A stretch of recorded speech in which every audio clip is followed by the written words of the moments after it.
Philadelphia. I'm Bruce Buffer. It's time for the Anthony Gorgano Show. Good morning, live from the Xfinity studio. Happy Friday. It is a football Friday. It's always a football Friday as the playoffs go. It's an Eagle-less football Friday.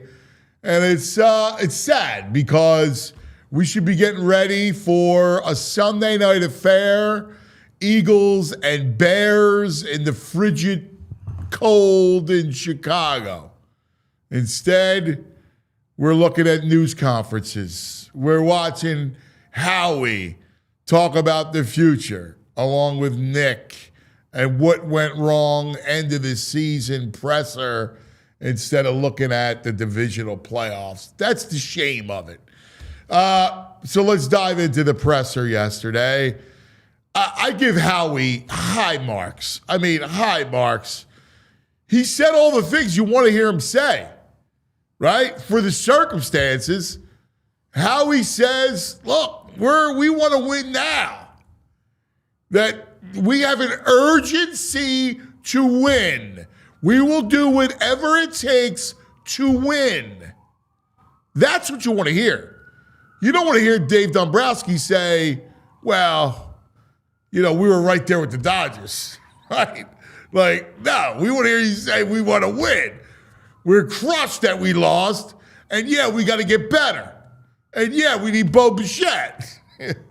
But with how he said yesterday, I applaud him. I think he was right. Now, let's see. I think they're going to go after the best guy. I told you, I think it's Mike McDaniel. I think he's going to be a really good fit, and it'll give a chance for the Eagles to just kind of turn it over to him. A pro, a guy that you could say, hey, here you go, right? Here you go, Mike. Make it work. The interesting thing that Howie said, and listen, he's slick. Howie knows how to play the game. He's not going to tell you that he's moving A.J. Brown. Why moving A.J. Brown? Why would I want to move A.J. Brown? Great player. That's a sophisticated general manager. I've heard things where guys get devalued, like the Phillies devalue their own players, right? Bohm's out there. Any takers? Hello? Howie's like, no. I'm not in the business of trading great players. Even though he may look at, I might have to move the guy because of issues. He's like, no, we're not moving guys. Now, listen, there's a chance that they don't move A.J. Brown because of the cap hit and because of whatever comp you're going to get, which would get diminished. And you go, hey, listen, A.J., you're still a great player. Let's go. Howie could be looking at this year, and I suspect he is, that he's going to look at this year and go, hey, let's tweak it, let's refine it. Let's get a good, trusted offensive doctor in here, and let's go at it. If the whole thing if it doesn't work, and that means keeping A.J. Brown and adding to the mix. And if the whole thing doesn't work, well, then I'll blow out the coach and the quarterback. Because after next year, you would easily blow out Nick, and you have an out in the quarterback. If the quarterback doesn't improve, then I might be in the search of kind of blowing it up. AJ, I can get out of AJ's deal. I can get out of deals and then kind of redo it on the fly with a young, energized defense. He's got this thing mapped out, but you got to see it play out. Under Mike McDaniel, Jalen could have a monster year. He could be back. Maybe Mike McDaniel comes in and goes, all right, listen, I know how to fix this thing. Let's go. So, I think correctly how he's going, all right, this will be the show me year. What do I got? I'm going to add to it. I'm going to try to win. Let's see what happens. So I suspect that's the plan. See how it plays out next year. If it doesn't and it's not good, all right. Hey, we'll just get out of all the deals. So that's kind of how I see it. Hey, a couple baseball notes real quick. The Tucker deal to the Dodgers is just astronomical. $60 million a year for 4 years. $60 million. Guy had a down year last year, and he's added to a lineup. I mean, on paper is ridiculous. There you see it.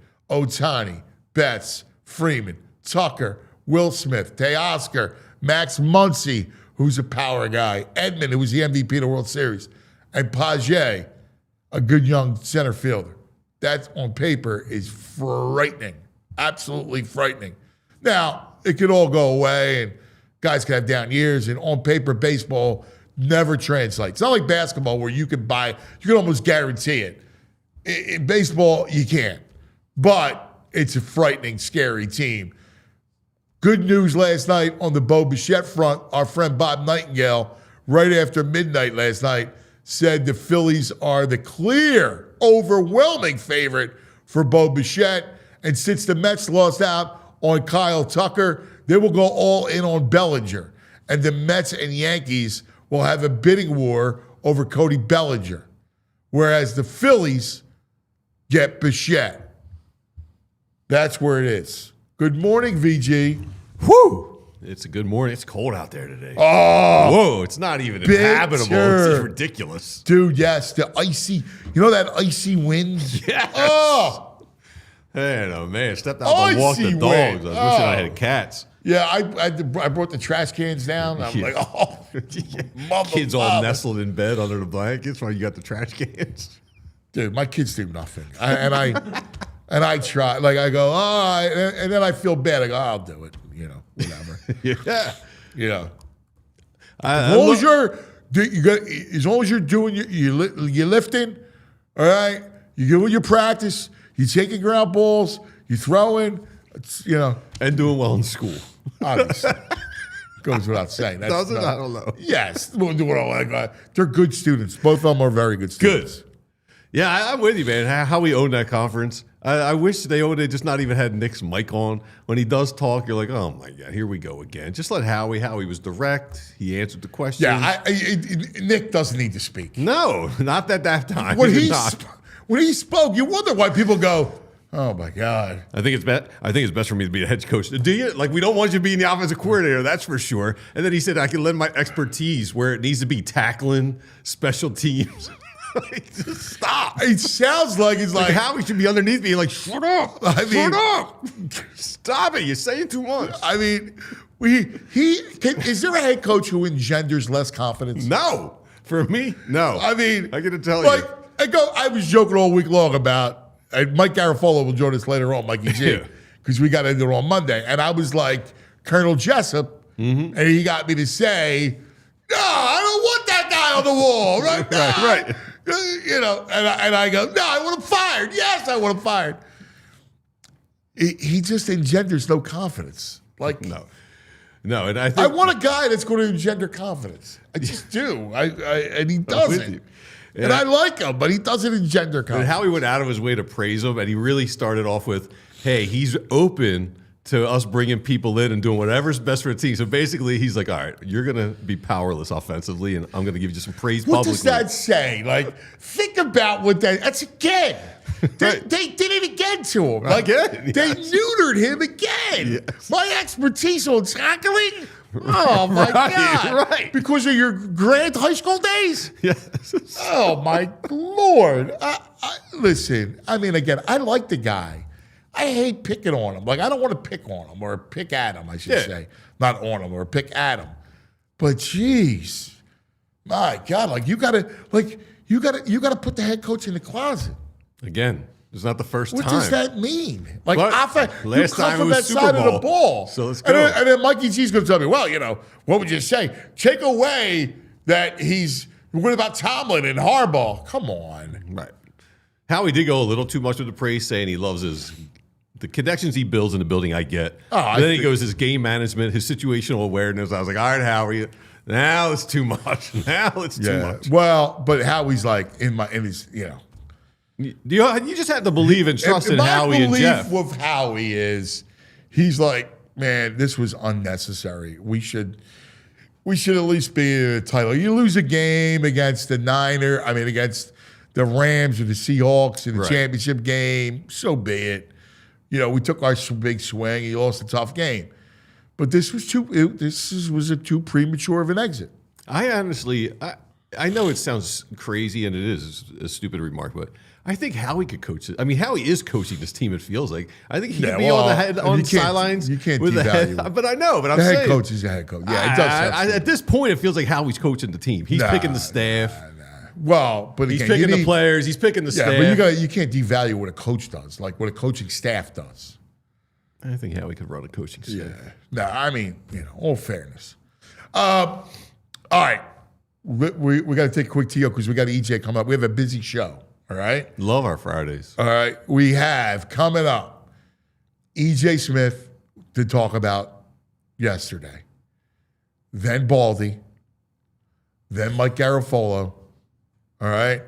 Then we'll talk to Danny D's coming in. We got the Big Brothers, Big Sisters.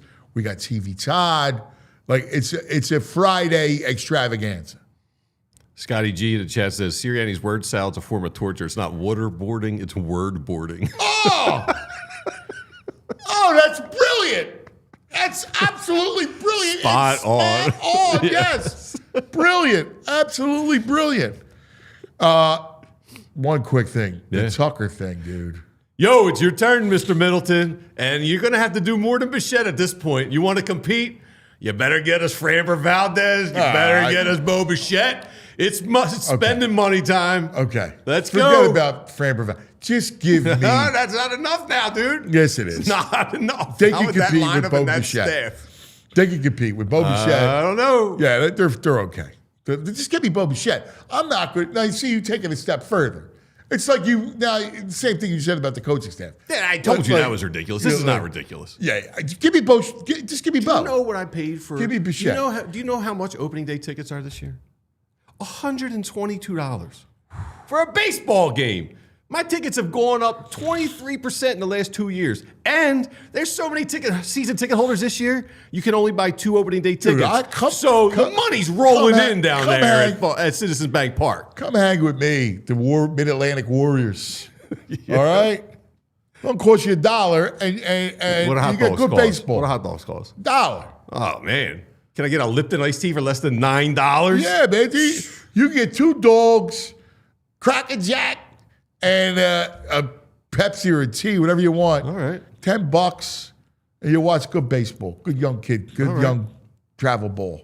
All right. Man, at these prices, I'm going to be down there. All right. Lots to do today. But first, let's take a quick TO and talk about our friends. Hey, the Bet Park Sportsbook online casino app, you get a big football weekend, even though it doesn't include the birds. We gave you some of the stuff. Check out on the Bet Parks channel on PHLY. Brain and I went through all the 5 big games, including the national championship game on Monday. I do like Brandon Cooks over 27.5 yards. McLaughlin over the run game. The Brain likes that. Brain likes the Texans. You can check out all that stuff. And there's always another way to win on the app, like your favorite casino games, right? All of the live dealer blackjack, roulette, craps, all the hot slots. VG's a big slot player. So you can check all that out right on the app. BetParks.com has all the details. Always another way to win on the app. It's always so much fun. Check it out. You got to be 21 in PA, New Jersey, Maryland. If you have a gambling problem, please call 1-800-GAMBLER. Every day, I stop and get my Wawa coffee. It's my favorite place. It's like 15 minutes where I see people, neighbors. Everybody's got a local Wawa. It's the way to start your day. It's also the way to fuel your day. How about this breakfast deal? The $5 big breakfast deal. Sizzly, any size hot or iced coffee, and a hash brown for a Finsky. That's right. All that for $5. It's available every morning, 5 to 11 Eastern time, right? So during breakfast hours. Yeah. You can't beat it, all right? Again, you get any Sizzly, any size hot or iced coffee, and a hash brown, all for $5. Quick, easy, filling breakfast. Fits right into your morning routine. Limited time available. Again, 5 to 11 every morning. You gotta have Wawa. All right, welcome back. Wawa. Now, the man who covers the birds for PHLY, read 'em. Become a diehard. All right, watch him every day on the Eagles show. E.J. Smith.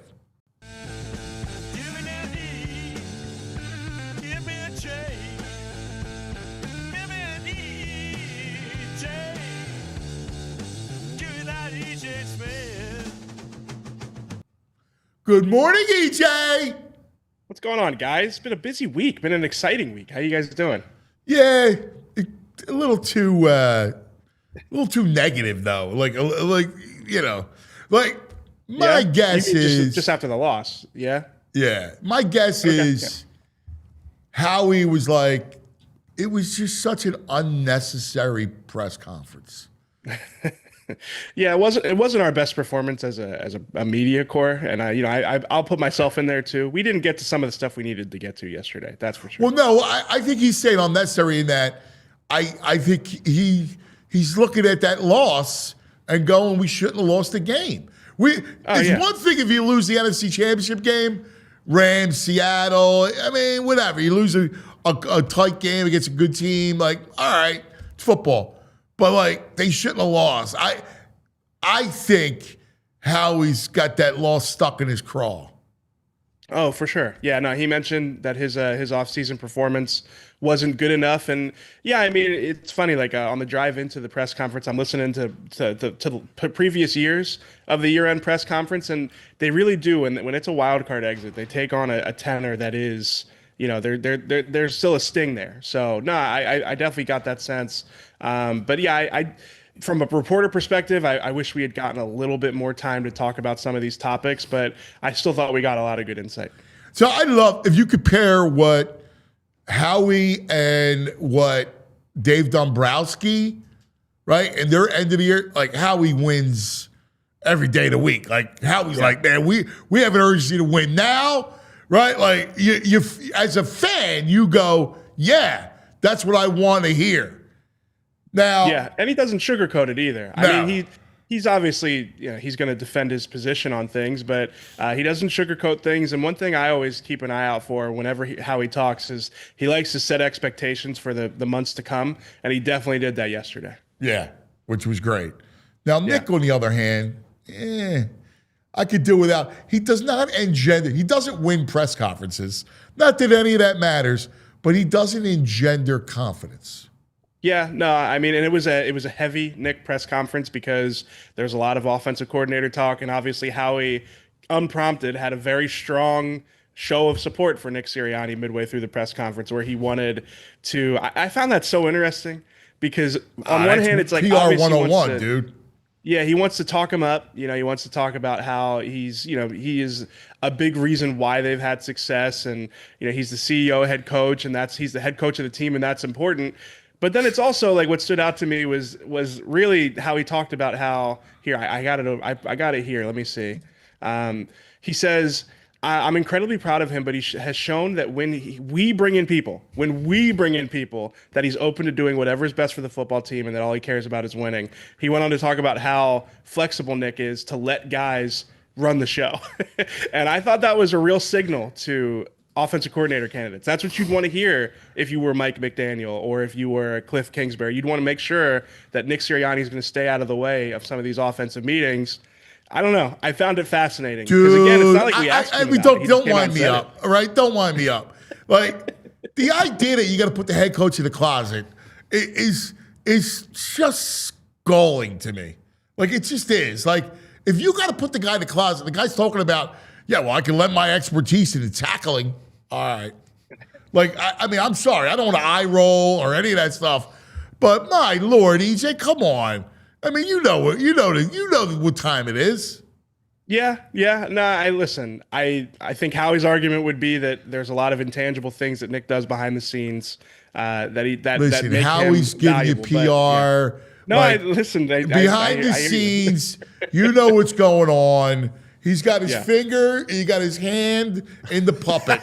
All right? And that's what it is. It's like this. And I don't blame him. If I'm Howie, I run it back this exact way. I go, all right, here's what we're doing. We're going to keep Nick. We're going to go get McDaniel or whoever, somebody we trust, to come in and fix it. I'm going to run this thing back, add to it, try to fix a little of the holes like tight end, while I'm also building for the future. And, it's still a wide open division. I should still win the division. And I'm going to take another crack at this thing. If it fails again, well, then the coach and the quarterback I'll remove, like I did Peterson and Wentz, and rebuild this thing through a tough defense, the young defensive core. Yeah, no, we heard Howie talk about this being a natural transition to needing to retool or rebuild on that on the offensive side of the ball. So I want to ask you this, because I agree with you that there's urgency for next season for Nick Sirianni and Jalen Hurts. If next season doesn't go well offensively, I think both of those guys will be under heavy scrutiny. Yeah, I mean, he's got an out in Jalen's contract after next year where it's not a killer. Yeah. Exactly. So to me, it sounds crazy to say this in 2026 before all of these things unfold, but there's an urgency to get this offensive coordinator hire right. I know we've spent a lot of time talking about they need a long-term solution. I kind of have gotten away from that, because to me, it's like if you hire a worse candidate because you're hoping to get Jalen continuity, if Jalen doesn't play well next year, that's not going to matter anyway. No, you need McDaniel. At least it has a potential not to matter anymore. Like, you got to get McDaniel. And if McDaniel comes in, fixes it, and wins, and leaves, so be it, right? Right, I won. exactly. I don't care, right? So I'm completely with you. This is, hey, I need a doctor of offense to come in and fix it. Help Jalen. Because, listen, you get a McDaniel. Let's say it's McDaniel. You get McDaniel in here. He's helps Jalen and fixes the offense. That's it. That's problem solved. I did my job. Right. And the McDaniel thing would be interesting, because earlier this week I said to you guys, like, I'm worried about if it were McDaniel, the potential fit, the middle field target ratio rate with McDaniel. How often he's going to want Jalen to throw over the middle of the field. Honestly, it's probably a good litmus test. It's probably a good if Mike McDaniel can't get Jalen to throw over the middle of the field, then really nobody can, right? Well, there are very few you're coaches right, and here's the issue: manufacturing those targets. You can't win without attacking the middle of the field. All right, I mean, they have won that way, but they won because he ran the ball. Yeah. Well, actually, they won because they had a ridiculous, epic offensive line and an epic running back season. All right, that was it. You don't replicate that. You need to throw over the middle of the field. Yeah, no, to have a functional passing game, I agree. And the Eagles, I mean, obviously Jalen Hurts went on a heater the last two games of the season, and the postseason in 24. But outside of that, obviously they didn't have a functional passing game most of that year. I mean, like, the defense won the games for you. Come on. We don't have to relitigate this. Yeah. Seriously. I mean, you had Barkley in the defense, and he made you have a couple throws. Like, come on. Let's call it the way it is. He needs to throw over the middle of the field. That passing game needs to get right. That's what you need. Because you're not getting a Barkley year like you did that year. Yeah. So to me, that sells me on McDaniel even more. I mean, obviously, I thought he was probably one of the two best candidates, but I've kind of leaned more that way the more I've thought about. They have to get Jalen to throw over the middle of the field. It can't be, trying to work around it. And I love the creativity of McDaniel. I think he's going to help Jalen. I think he'll unlock some stuff with Jalen. I think the offense lacked confidence. With Patullo and Sirianni in charge of it, it lacked confidence. And now all of a sudden, you get a guy like him. I think Jalen's going to have confidence. I think he's going to play better. I think the pass game. My question to you is, AJ, We know about the cap hit, right? How he's as smart as they come, right? Yeah. He's not going to devalue his own players like, I don't know, Dave Dombrowski did. I think that I'm wondering what you think about AJ's future here. Yeah, it's interesting. The way that he phrased it, he basically said AJ's a great player. They're not in the business. He actually said that after the trade line. He said AJ's a great player. It's hard to find great players. It's not a no. It's not shutting the door. If we had asked him if they're going to trade Jalen Hurts, Jalen being the best example, Saquon Barkley, or Quinyon Mitchell, the answer's a flat no. Incredulous. Why would you even ask me that? So I do think that there's levels to the answer there. To me, I could see a world where it's beneficial for all parties for him to be traded this offseason. I know that a lot of people talk about the $49 million cap hit. Honestly, that is it's a big cap hit. There's no denying that, but it frees up cash and cap in future years. And when you look at how many players the Eagles have on defense that are going to be expensive contracts in future years beyond the 2026 season, I think the Eagles can, talk themselves into getting flexibility long term from a trade. What happens if you get out of it? If you wait a year before getting out of it? Let's see. So if it's a pre-June 1 trade, you take probably about I would say probably about a $5 million dead cap hit next season. But to me, that still ties it up even further in the future. I think if they got a good compensation, a day 2 pick, DK Metcalf went for it too. So, to me, that's where the conversation starts. They're not going to trade him just to trade him, but I do think if they can get a pick that helps them rebuild, I could see it. A 2? If I'm another team, I put it on the tape and I go, I'm not giving up a 2. I think there will be teams that talk themselves into this season for AJ being the contract. I like AJ. Let me ask you this: what? There's an urgency to win. Why not just keep him? Depends on if he wants to be here. I think that's the big question. Because I think it depends on how much you value it, how much stock you put into AJ's effect on the team this year, AJ's effect on the offense. If you think that it's tenable, then yeah, you probably keep him. But I think that there is a potential. What do you think? Untenable. I mean, you've been around. Obviously, we saw the issues crop up, but is AJ the reason the offense didn't work? No, I don't think AJ's. I said it before. I don't think AJ's teammates are other than Jalen. I don't think AJ's teammates are as concerned with what AJ said all season as people would think. Right. I do think AJ's play this year. I don't think he's lost a step. I think that it is tied up in frustration. I think it's tied up in he's always been the type of player that kind of floats through games if it's not going well for him. And this season didn't go well for him. So No. I think that it's more tied up in that. I think that there will be teams that believe that with AJ too, that he's the same guy. He was just frustrated all year. I agree with that. My point is, I'm bringing in, I keep saying McDaniel because let's just make him the placeholder because I believe in McDaniel. Yeah. I got a new OC. The first thing I do if I'm McDaniels, I go, AJ, come here, buddy. Listen, we're going to fix this. All right? We'll take care of it. We're Yeah. going to fix this, dude. Our offense going to be rolling. All right? Our pass game. See that stuff that you saw last year? Don't worry about it. It's in the trash can. Yeah, we got a new year. I got a plan. All right? I know you had no confidence in the last guy in the offense. I get it. I wouldn't either. But now, I got you. I mean, all of a sudden, AJ goes, I'm in, man. Let's go. Let's win another ball. Maybe. Or he says, I don't know. I want there. 10 targets a game, and I'm going to go to New England with Drake May. Yeah. That situation has gotten so complicated. Nothing would surprise me anymore with AJ. Yeah. I mean, I think that's just where we're at. I don't think it's a foregone conclusion that he's gone, but I do think if you ask me if it's more likely than not, I probably would take 55, 60% chance that they move him. And really the question is, will they get what they want for him? Yeah. EJ, can I talk about a signing they made earlier this week or late last week? I'm a little worried about which one you're going to bring up here. A little fullback action, maybe? A little Carson Steele? Yeah, it's interesting. They're like they're stockpiling fullbacks all of a sudden. You know, Ben Van Sumeren is going to be back healthy next training camp too, so they'll have some options.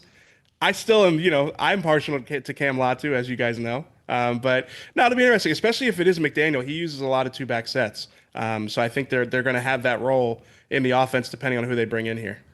I'm with you, man. I think I agree with Andy. I think someone with a McDaniel and the creativity, I think you could reach AJ Brown and say, "I got you. We got." I mean, we got that offense, he would be great. And I mean, yes. It's it goes without saying. Like the yards after the catch, running crosses over in the middle of the field. He was built. He was like almost built in a lab to do that. He's one of those. Like I always think like with guys like AJ, Darius Cooper, like 20, 30 years ago, they might have played running back just because of how like physical they are. In the modern NFL, they're perfect receivers in those types of systems. Yeah, I've been deep diving into McDaniel videos too. Like, when he talks about, he's really puts an offense around what the talents of his players are instead of being like, this is what we're going to try and do. And I read that. Yeah. And he's good in the run game. He talks about attacking. And he's good in the run game. Attack, yes. Like what we saw from the Eagles, one of the things that I hated about this year is the passivity in which they played, right? Like, oh my God. And by the way, that's my fear about Sirianni is that he is a passive guy. For all the bluster and he plays the game passive. He manages the game in a passive nature. And you got to win. Like, I watch these playoff teams, right? They attack right before. I want points. Yeah. No, I mean, even what he harps on in the meetings, turnover differential. I mean, the explosive plays are part of it too, but I think it's clear now the turnover differential is the stat that he believes is the winning stat. He's got a good record with it, so I'm not saying that it's wrong, but it does change what you do offensively for sure. I want to hunt points. Yeah. I want a hunter. I don't want to gather. I'm going to go pick berries. I want a hunter. Hey, there's nothing wrong with berries, dude. Shut up. Tree hugger. If they hire McDaniel and they draft some guy in the second, third round who runs 4.2, you're going to be so much more back in on this Eagles offense. I can already tell. They get some speed and they get McDaniel in here. All of a sudden, it feels like it's fixed. I'm not saying like they got other moves that they need to make, but yeah, no, listen, I'm with you. I will be way back. I'm already like the idea of McDaniel has me back being excited because I think two things. I think he'll come in. I think Howie's already relegated Nick to the closet, right? So Nick's already in the closet. Yo, dude, just go be the vibes guy, all right? Let the football people handle the offense. And I already can see it. And having spoken with Howie in a roundabout way, I got confidence that he knows how to kind of matriculate it, right? Sure, yeah. And I think you got a real guy in Vic and a real guy in McDaniel, and I think you're good. Yeah, no, Howie said 2 elite play callers and a good head coach, right? I think that's what they're after. 2 elite play callers and a good GM. And the head coach, yeah. And a good GM. Hey, we got a good two coordinators and a head coach. It's like a TV show, all right? Yeah. One guy's the baby in the crib, and you have the guys handling the both sides of the ball. Hey, EJ, you're around the team and Jalen more than any of us. Randy in our chat has a good point, I think. Do you think if McDaniel comes in here, Jalen's got a little chip on his shoulder to prove that he can run the offense better than Tua going back to college? With Jalen, you can never discount stuff like that. So yeah, there's probably an element there, but I also think that Jalen will have a chip on his shoulder to prove. I wonder if it would be like, proving like that if he was ever in a Shanahan type offense, it would look a certain way. I could see that from Jalen too. But no, the Tua thing, I think it's real. I don't think that that's totally gone. And like, I actually think that those guys, they are like cordial. I think they probably talk more than people realize, but no, there's a competitive fire there. I mean, that moment changed Jalen's life. Like you can't understate that. Yeah. And I think he's at a crossroads now. Like again, sure. Yeah. Like listen, the league is a year-to-year league, right? Unless you're one of the all-time greats where you're entrenched, nobody has a job that's safe. It's just the truth of the matter, right? Yeah, I mean, you don't get years of struggling at that position. And No, I especially mean, the with pass a game roster has like taken this a one. huge hit, right? It's not been good. I think that knowing that the one thing Hurts is a prideful guy, I think he comes back and I can see him flourishing again under a McDaniel, right? Where he moves them. Like the idea that they didn't move the pocket, they didn't give him throwing lanes over the middle of the field. I think there was a lot of negligence that went on with Sirianni and Petullo. Yeah, no, I mean, I think that that's probably the understated thing with McDaniel is that the run game is going to be so much better. Yeah. Run game is going to be so much more Look creative. what he did with Achan. Look what he did with Achan. Yeah. All his backs, like even the backup would give you big chunks of yards. Like they moved the ball. Yeah. No, I mean, I like the only thing is I still am not like totally convinced that McDaniel's not going to get a head coaching job. Yeah. So I don't know who your fallback is. I told you guys I actually like Cliff Kingsbury more than most. I think I like some of his. Dude, I'm a Kingsbury man. I like Kingsbury. Yeah, and I actually think that Kingsbury, I think McDaniel would too. I think both of them have the personality you want in that job too. McDaniel and Jalen would be an interesting mix, but I think that they both won't ride the roller coaster of Nick and Jalen, you know, the gulf of personality you have there. I think they both kind of fit in between them well. I agree. I completely agree with you. If it's McDaniel, Vic, you hear anything about their relationship? Yeah, I think that they can work together, you know, based off of talking to people. The sense I get is that I wouldn't want to say it's been overstated that they had a contentious relationship in Miami, but I do think it's fair to say like they'll be fine working in the same building together. Yeah, I mean, I think that gets a little overdone. I mean, they wouldn't you're on hire a separate. him. They wouldn't even interview him if Vic It's wasn't not okay. like you got to work together either. Like you're Right. You know, there's one thing to work together, and there's another thing to be in the same room constantly and having to work together. Right, and they wouldn't interview him if Vic had put up red flags on. Right, McDaniel. Vic went, nah, dude. I think with McDaniel, I think that Vic in Miami, I think it was more the players than anything else. Yeah, I would agree. Where do you think he attacks? Like, you hear anything on Lane Johnson? Do you hear anything, on some of the futures that you're looking at? Yeah, so Howie didn't have much to say on Lane yesterday. I think that is a TBD situation. I think we'll find out in the coming weeks Agreed. and months. It's a real thing. It's a real possibility that he will retire here this offseason. So I think that they need to draft. I said this on the show yesterday. I think that they need to draft an offensive lineman similar to when they drafted Landon Dickerson, where Landon didn't have a starting job available to him right away. When the Eagles drafted him, it was a possibility he was going to be the heir apparent to Jason Kelce at center, or maybe a move him at guard. I remember I talked to Baldy about it.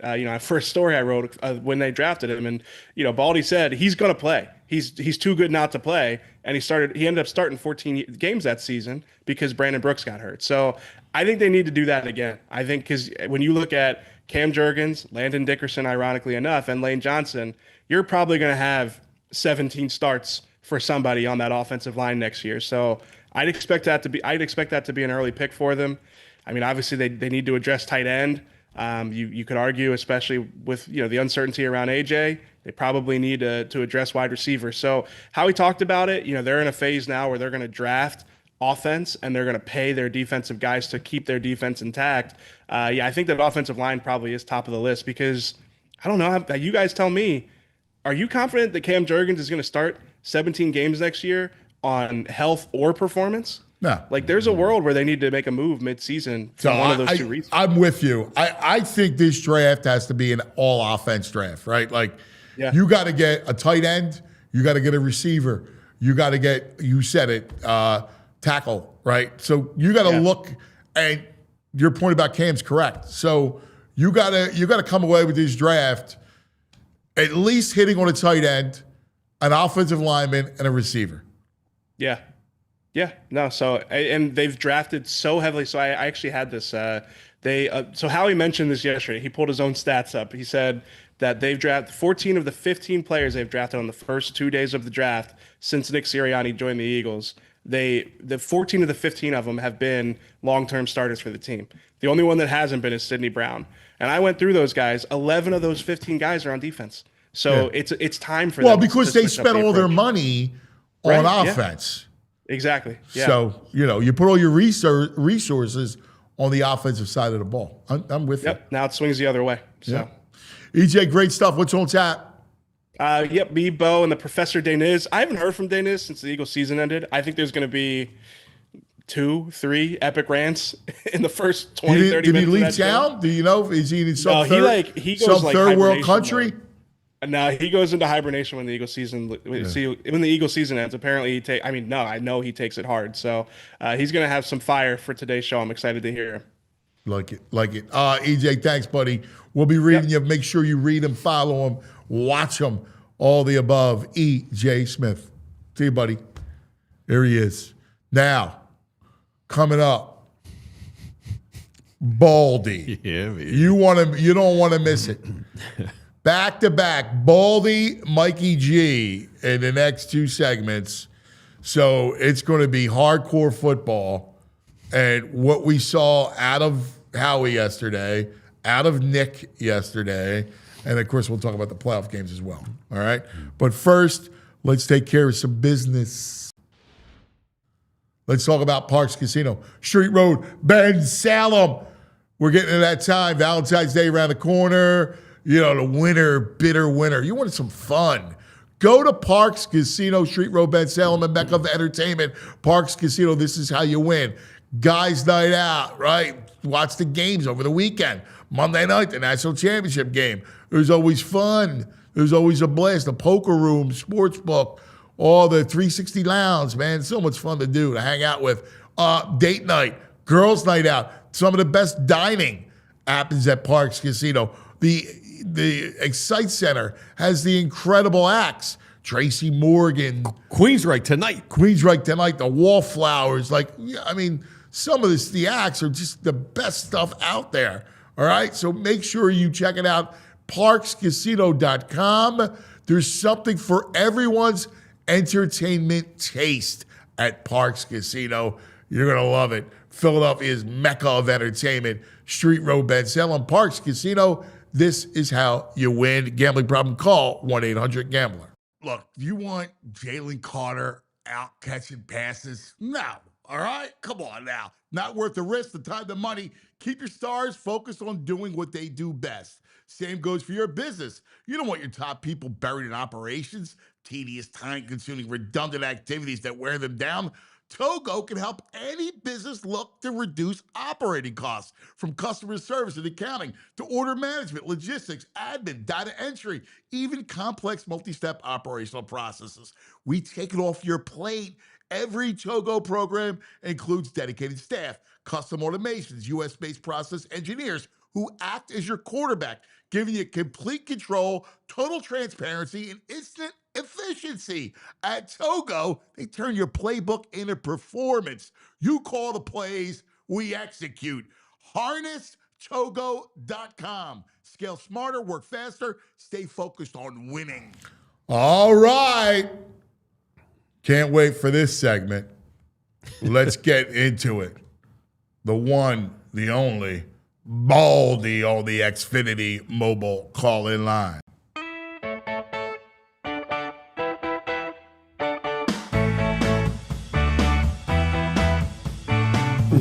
Baldy. Oh, let's talk some football. Baldy. Oh, he likes meats and football. Oh, Baldy. My fellow meat. Morning, Cuz. Morning. Oh, you got the Happy guns Friday out. to you. Happy Football Friday to you. Happy Should be a Football good Friday to weekend. you. Where you headed? Foxborough. Oh, Patriots, Texans. That's my favorite game of the week. I love it? that Texans defense. I can't wait to match wits. That's going to be awesome. Yeah, that Texas defense is real, man. They are nasty. They're nasty, and they're just, they're healthy. And, what's interesting is, you break all these games down, you study it week to week. They're the simplest defense. Like, they don't try to disguise anything. They just line up and play. They know they're good. But, but because they're so simple, they can play so fast. They really don't break down. But when you're just, look, Will Anderson is he's one of Mr. one. Anderson. Oh, man. He's the best. Daniil Hunter, has always been a good player. Yeah. Always been a good player. But he's from Katy, Texas. And when he left Minnesota, he could have gone a lot of different places. He wanted to go back to Houston. He wanted to go back, and, he went back home. He's playing the best football he's ever played. The chess match is going to be incredible. Because the Vrabel, it's going to be interesting. It doesn't look like we're going to get Nico after the concussion. He hasn't practiced, so I don't know if he's going to be able to pass protocol. And then CJ Stroud probably played his worst game ever last weekend, and they won by 28. I expect him to play better this week. Well, the defense, outscored, the Chargers. Chargers were they probably fired the offensive line coach, Mike Devlin, and the offense coordinator. He probably fired those guys on the way back. Yeah, Greg Roman. So bad. They just broke their protections down. As soon as you see a team pack it in with the 7-man max protection and the defense is only rushing 4, like you're losing. Like they're getting beat right at the snap. All right, before we get to the rest of the playoff games and kind of what your thoughts are, Howie spoke yesterday, and Howie wins press conferences, right? Like he knows exactly what to say. We're going to go out and this is what it is. We have an urgency to win. As he was praising Nick, he was sure to praise him to say, "Hey, we're going to bring a guy in, and we know Nick will work with him." Which is basically, Nick, go to the closet while I get Mike McDaniel in here to run a professional offense. If they could get Mike McDaniel, that'd be urgency to win. That guy's. You could debate what he was as a head coach. They won games. Him and Tua together when they were healthy, they had a winning record. But regardless, just watching that guy the last 6 weeks this year, the stuff that he was doing. Because they were so limited, with receivers and Tua, like the stuff they were doing in the run game, nobody else could do. Nobody else thinks like he does. Nobody. A-Chan was ridiculous, unstoppable. The backup, like A-Chan's a great player, but it was the big, Ollie Gordon. He was a product of that. This it's not a system and it's not a scheme. It's just like the stuff that he does to get. To win the numbers battle that you're always trying to, you're going to the strong side. How are we going to get numbers over there, get an extra guy there? Just the stuff that he thinks of. Honestly, there was a reason. There was a big reason why Kyle wouldn't let him leave. Yeah. For a long time, he was the run game coordinator in Cleveland, in Atlanta, in San Francisco. I think he was the highest paid assistant coach for quite a while. And the only way he was going to let him out of there was if he became a head coach.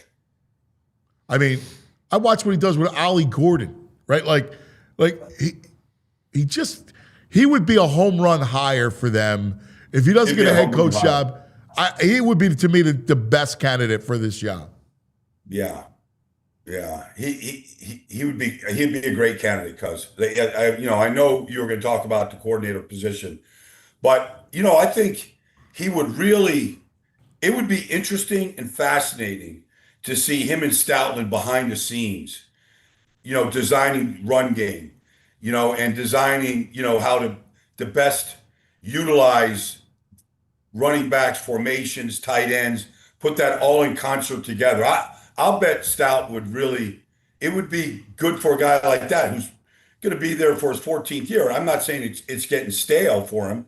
I don't think that will ever happen, but I think bringing a guy in that has these kind of ideas. Yeah, I work for this group, Quarterback Collective. Yeah. It's run by Richmond Flowers. He's a buddy of mine, and Mike's been a part of that. Kyle, McVay, they've all coached at that. Forrester, the offensive line coach for the 49ers. We probably had 60 coaches out in California this year. Kellen Moore, like they've all come through there. But when Mike speaks and he talks about the run game, we all perk up and we all listen. I'm with you. And it's funny because I look at it and I go, there'll be a change of mentality. I think he could breathe new life into Jalen, get Jalen to work in the middle of the field, right?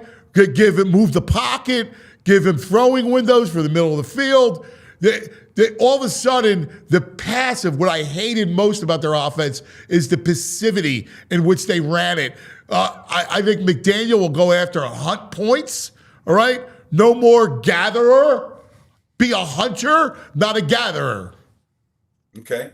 I mean, I understand the analogy there, guys. I'm talking to VG. He's taking shots at me, Baldy, as a plant-based guy and gathering my berries. He's taking shots at me. I got you. Okay. All right. No, but look, I mean, honestly, he's a fascinating guy.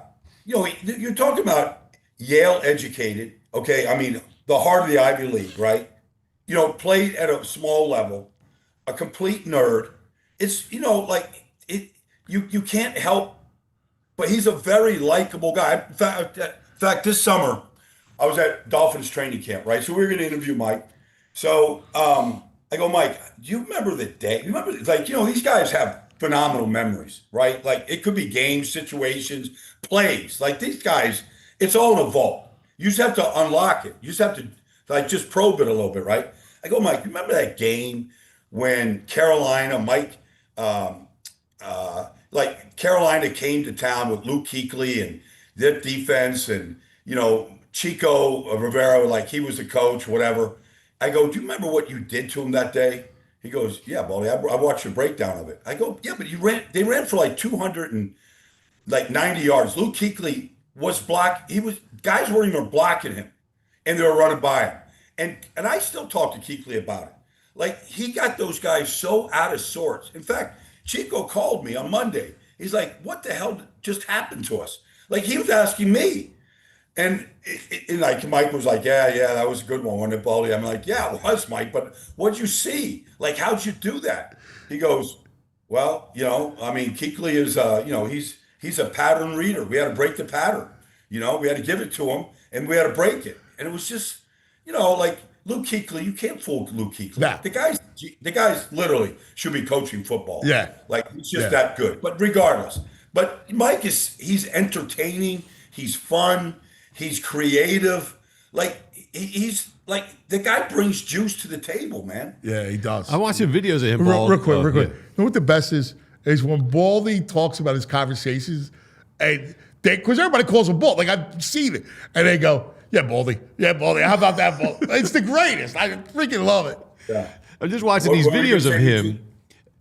And he really takes, like, he talks about how important it is for him to do right by the players because this is their moment. They've worked their whole life to get here. These games, these years, these seasons. This is about making them flourish, making them shine. And then he's talking about, I mean, he reminds me so much of like you when he's talking about teaching RPOs and pre-snap reads. He's looking at how the feet are pointed on the DNs and stuff, and they know how to attack, just how their feet are pointed before the snap happens. It's like really cerebral, smart stuff. Well, you know, he literally, when he was the run game coordinator in all those spots with Kyle, like Kyle just put him in a dark room, let him go watch the tape and come up with these ideas. The thing that I want and what Philadelphia should want is there should be no playbook. It should be, this is our foundation of what we do. Let's say wide zone. Okay, we're gonna perfect that, right? Like, there's certain things that you got to be able to do to execute. But I want 5 new plays every week based on who's healthy, who we're playing, who's healthy for them, what's the best way to attack them. Like, you need, in this league right now, because, look, it is a copycat league, but you got to stay ahead of the curve. You let Mike McDaniel look at your offense for 2 weeks, he's going to shut it down. And so that's why Bichette fired John Harbaugh. He goes, he wanted more innovation. We need more creativity. We've got Lamar. We've got the MVP. Like, let's do some things that other people have never seen before. Like, that's what we're looking for in this league. That's why football's so fascinating. Like, where's that going to come from? All right, Mike's got it, but there's other guys out there too that are thinking way outside the box with the way the game is going. Not like Robert Saleh saying he scouted the Birds from 2023 and they ran pretty much the same play. Yeah. What did Saleh say? He said the final play they scouted the Eagles from 2023 game, and they pretty much ran the same play. Because when they needed it, they went to Goddard, and they were going to run those 4 verts. Yeah. Yeah. Look, I mean, you could draw I I remember when I was doing NFL Europe games, and because you had European players with American players, and a very a 3-week training camp. Then they played. What I'm getting at is the offenses were so simple. Yeah. Right. I mean, I could. In fact, all the coaches were wired, so I could hear the play, and I knew what the play was, and I could describe it what was on TV. It was good, but like I feel like sometimes I'm watching an NFL Europe offense. Yeah. Yeah. It's a great analogy. Is there anybody else, if not McDaniel, and he gets a job, a head job? Is there anyone else that would be at the top of the list? Would it be Dable? I'll tell you, I feel like Howie's going to go, the big time proven guy, give it another year, try to tweak it. And if it doesn't work out, then he might do a Doug Carson cleansing after next season. I don't know. I mean, I would talk to Cliff Kingsbury. I would talk to Cliff. Like he's an innovative, creative guy. And you look at the quarterbacks he's coached. Going back to Manziel, right? I mean, obviously Patrick, but Baker. Like he's handled Kyler. He just handled Jaden Daniels. Like they won 14 games last year. Like that was a horrible organization. They won 14 games. James, the offensive player of the year. Like Kyler Murray went to the playoffs with Cliff. Like I would talk to Cliff. You'd be crazy not to. Yeah, I agree. Because the one thing, we argued this throughout the year, but the one thing Cliff can always add at any time during a game is tempo and all levels of tempo, where you can just literally run a play every 16 seconds, because the verbiage has been so trimmed down that a guy like Jaden, a rookie, ran the entire offense at the line of scrimmage last year. And it was one of the reasons why they turned things around. Was that, and it bothered the Eagles. You couldn't substitute. You could keep those guys on the field. The quarterback was in control of the whole thing. And so I don't know. Like you'd want to at least pick Cliff's mind about some of this stuff. And that's not Chip Kelly. Like it's way beyond Chip Kelly and what Chip did. But there's the advent of tempo. Is a good. It can really help you out, especially like on the road when you can't hear and you can just signal a play and everybody's on the page. They were so elementary. Like there was no wrinkles. There was I used to talk about tempo every week. I was texting you. We talk about it constantly. Like you watch these teams go up and down the field. Like you watch the playoff game against the Buffalo Jacksonville or Green Bay, Chicago, and they were matriculating the field. Boom, boom, boom, boom, boom. Like, here's Green Bay. They identify what was the kid in the secondary that was dragging his leg, and they picked on him every play, right? Like, there's none of that when I'm watching it. Like, there was nothing like that. For example, like this weekend, okay, Chicago plays the Rams, and I said this when they played the Rams this year. I go, if you don't attack Emmanuel Forbes, you're crazy. Right. The guy is 160 pounds, cuz. A.J. Brown is 220 pounds. Like, you got to physically attack. I remember you saying it. Yeah. Like, you watch what Ben Johnson does this weekend against that secondary. Now, I know it's going to be bitter cold, and Caleb doesn't always hit his layups. He misses some layups. But, like, the Rams, in the 4 of the last 7 games, including last weekend against Carolina, they've given up 31 or more points. They're not a shutdown defense. Now, you got to block them up. Jared Verse and Kobe Turner, these guys are good players. You got to block them up. But, like, there's nothing about that secondary that scares me. Akello Weatherspoon, like Kobe Bryant, like, what are they talking about back there? Like, they're just that good offensively, they can overcome it. But there's nothing about that group where you go, man, I'm going after that group. Right. So, but the point is coming back to Philadelphia. Like, one of the reasons why AJ acts like he does is he's like, these guys stink. Yeah. Can we please now? Can he separate better? Can he do to start the game? He ran some comebacks. Like they look crisp and sharp, and he looked like he was into it. And then they do what they always do. They took a 3/4 of a game nap, and they just stopped doing it. Like it made no sense. None. I mean, little things like they had the ball before halftime, and then they were getting a second half kick. Like you got a chance for a double-double. Like those are knockout punches, right? Yeah. You're gonna attack and go for that stuff. There is none of that. That's why I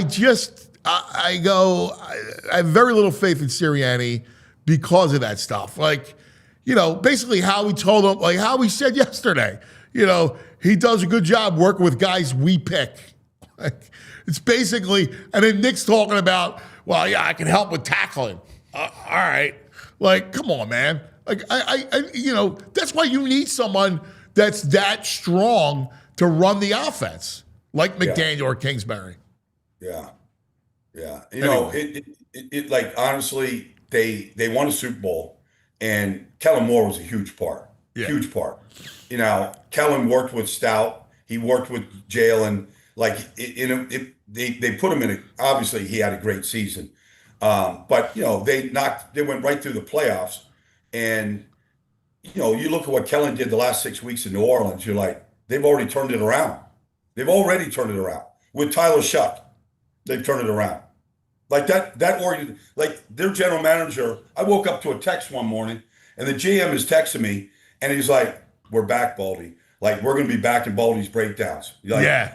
They know it. They know it. Like, they know what they need. But they've already, like, if they win the NFC South next year, it won't surprise me. Yeah, I'm with you. All right, to tomorrow. Let's go tomorrow's game first. Buffalo, Denver it's awesome. Like, you get the whole thing. I look at Denver and I'm like, I like Buffalo in the game. I just think that this is a Josh game, and Denver, well coached, the whole thing. They don't do anything spectacular. Good defense, but I think Buffalo. I think people are counting out Buffalo. All right. I mean, Denver is fully healthy, and that's a big factor. And they hadn't played Week 18 to get the number 1 seed, which they coveted, and so they played the Chargers. And they took care of business. They are a very good defense. They can do a lot of different things. It'll be interesting because Buffalo's coming in there with Aaron Cromer and the exact same offense line: Dawkins, McGovern, Edwards, Cyborg, Spencer Brown, Jackson Hall. They're coming in with the exact same offense that they beat Denver with last year. And they ran for 210 yards. Yeah. And that's the same front. I mean, Denver hasn't added anybody. It's the same group. Benito and Cooper, the whole group. So it'll be fascinating to see if they can run, because they didn't run the ball well against Jacksonville. Jacksonville's different than Denver. But it'll be interesting to see if they can run the ball. James Cook ran for 120 in that playoff game last year. They ran for 210, and Josh was a big part of it. So it'll be interesting to see if they can run the ball like they did a year ago. And if they can, and you're playing and you're keeping Sean Payton and the offense off the field, like, that place is going to get real quiet real fast. How about the rematch we just saw him play a couple weeks ago? That Niners team now without Kittle against Seattle. See, all of a sudden, Darnold in that game 2 weeks ago. How many times do you think Christian McCaffrey ran the ball in the first half? I mean, I don't remember, but I Just remember. Throw a number out. Just throw a number. I don't know. This is Christian McCaffrey, who has 436 touches already. Yeah, I'll say, because you're saying it's not a lot, so I'll say 9. He ran it 3 times in the first half for 7 yards. 3 first half runs. Wow. So, like, that's not going to happen again. Right. All right. Now, you still have to, and Trent Williams will be in there. That does make a difference in the run game. But, and they held Seattle to 13 points. Like, if they hold Seattle to 13 points up there, they're probably going to win the game. They're going to score more than San Francisco's going to score more than 13. But Seattle is, we'll see what Sam Darnold does. Nobody has any faith in him. But here's my take on Sam. They wouldn't be where they are without Sam. So just the way Houston overcame a poor performance by C.J. Stroud, is your team good enough to overcome some deficiencies at the quarterback position? I think they are. I think they're good enough to overcome it if they turn the ball over. It was weird, this oblique thing that cropped up yesterday. And I guess, I don't know how much it's going to hurt him, Darnold. Well, I don't know either. I don't know because he said he's going to be out there. There's nothing that's going to make him miss it. But oblique injuries, all you got to do is start thinking about an injury, and it's going to affect you. I mean, it could be warming up, and you're like, oh, I can't do this. Oh, this bother. Maybe the adrenaline kicks in. Maybe he takes a shot. There's a lot of things you could do. But if you're thinking about it, it's probably going to affect you. Yeah. Ultimately, you think Seattle? You like Seattle pretty? Yeah. Yeah, I do. I like Seattle. I can't imagine this Niners team again winning. I can't imagine Demarcus Robinson taking a pass down, on a bang 8 for 61 yards against Seattle. Like I can't envision that. No. I guess it could happen. That's where Kyle wants to attack in the middle of the field. But I can't imagine. But I would like to see, these two organizations 2 weeks apart from playing for the number 1 seed and so one-sided. 2 weeks later playing, and give Kyle, and Seattle's had the extra day of, Seattle's game planning on Sunday afternoon once they knew that San Francisco was coming to see them. But they're already getting a game, a day ahead. No kidding. Like, you can make up all these excuses, but McCaffrey and Brock Purdy are a pretty good combination. Your game, I could see. I love May, man. I do love the kid's just kid is balling. Just think about this. Think about this, Drake May. Okay, he lines up. He starts every game. Okay, all 18 games. He leads the league in quarterback ratings. He leads the league in quarterback completion percentage at 72%. No other quarterback in the league was 70%. He leads it in 72. Now, it's one thing to lead the league in quarterback completion percentage if you're throwing bubble screens. The guy also led the league in yards per attempt, 9 yards an attempt. So when you get to 9 yards an attempt, that's like Aaron Rodgers MVP type stuff. All right, that's Brock Purdy MVP type stuff. He's doing it in the second year. It's behind an offensive line that, in large part, Verdarian Lowe was the left tackle for the last 6 weeks of the season till Will Campbell got healthy. Morgan Moses has traveled around this league at right tackle. It's not like it's an elite group, and he's doing all this. The guy is, I never thought, honestly, I studied him as hard as you can study a quarterback. I thought he was a system quarterback. I thought he was pretty robotic. I didn't see this. Honestly, I didn't see this level of play from him. Yeah, it's just frightening. I think they're going to have to get, because you're going up against that defense, you're going to have to get the ball. What's been an interesting story is Ramondre, who had the fumbling issues and has gotten over it and is killing it in the pass game. Like, he's been such a great weapon, and I can see them deploying Ramondre out of the backfield. Yeah, I mean, they have things where, the rookie from Ohio State can be out back. Travion Henderson. Nobody has more 50-plus yard runs this year than Travion. I think he's got 6 of them. He's a home run hitter, but that's what he was at Ohio State. Him and Quinshawn, it's the reason why they won the championship. Yeah. That's a good 1-2 combination. And yes, in the screen game, Josh McDaniels, he's an elite play caller and designer of offense. So and look, Diggs was in Houston last year, got hurt. Like, he's going up against his old team. He knows that defense. He knows D'Amico. Like, I'm sure he's helping out with the game planning and some things that they do. It could be everything from how they adjustments that they might make, whatever. So we'll see. We'll see what Diggs done. He's done a great job. He's done a great job in that offense. And then the Sunday night game is awesome. It's going to be a lot of fun. I actually think it's going to be a fun game. It's Soldier Field. It's going to be, 11 degrees Sunday night, wind, and it's like, all right, here we go. And that Bears team is fun, man. You give them a shot? Yeah, I do give them a shot. Yeah. They've had they're the cardiac kids. There's always an outlier in the playoffs where you go, can they do this? Can they really knock off Sean McVay and Matt Stafford and Puka? They can. So I showed a play. I broke down a play after the Bears took the lead last week against Green Bay. And Green Bay got the ball back with almost 2 minutes to go. They had plenty of time. So the first play, Christian Watson makes this double move, and he's got his hand up. And if Jordan Love hits him, it's a touchdown. It's back and forth, right? And so anyways, I posted a play, and I'm like, boy, if Jordan Love could have had the protection hold up for another tick, he would have made it. I'm telling you, 30 minutes later, Kevin Byard texts me. He goes, Baldy, I love your videos and everything, but I was baiting Stafford. I was baiting Love to make that throw. He goes, if he made that throw, I was going to pick it. I'm like, so then I go back and I watch the play again. I'm like, damn, Byard's got to come a long ways to make that play. The only point of the story is, he led the league in interceptions for the second time in his career. They led the league in interceptions. Could Byard bait Stafford this weekend? They need a turnover, at least one, to really, because of how good the Rams are offensively and how average Chicago is. But could Byard bait Stafford? Because I've seen him do it before to Stafford.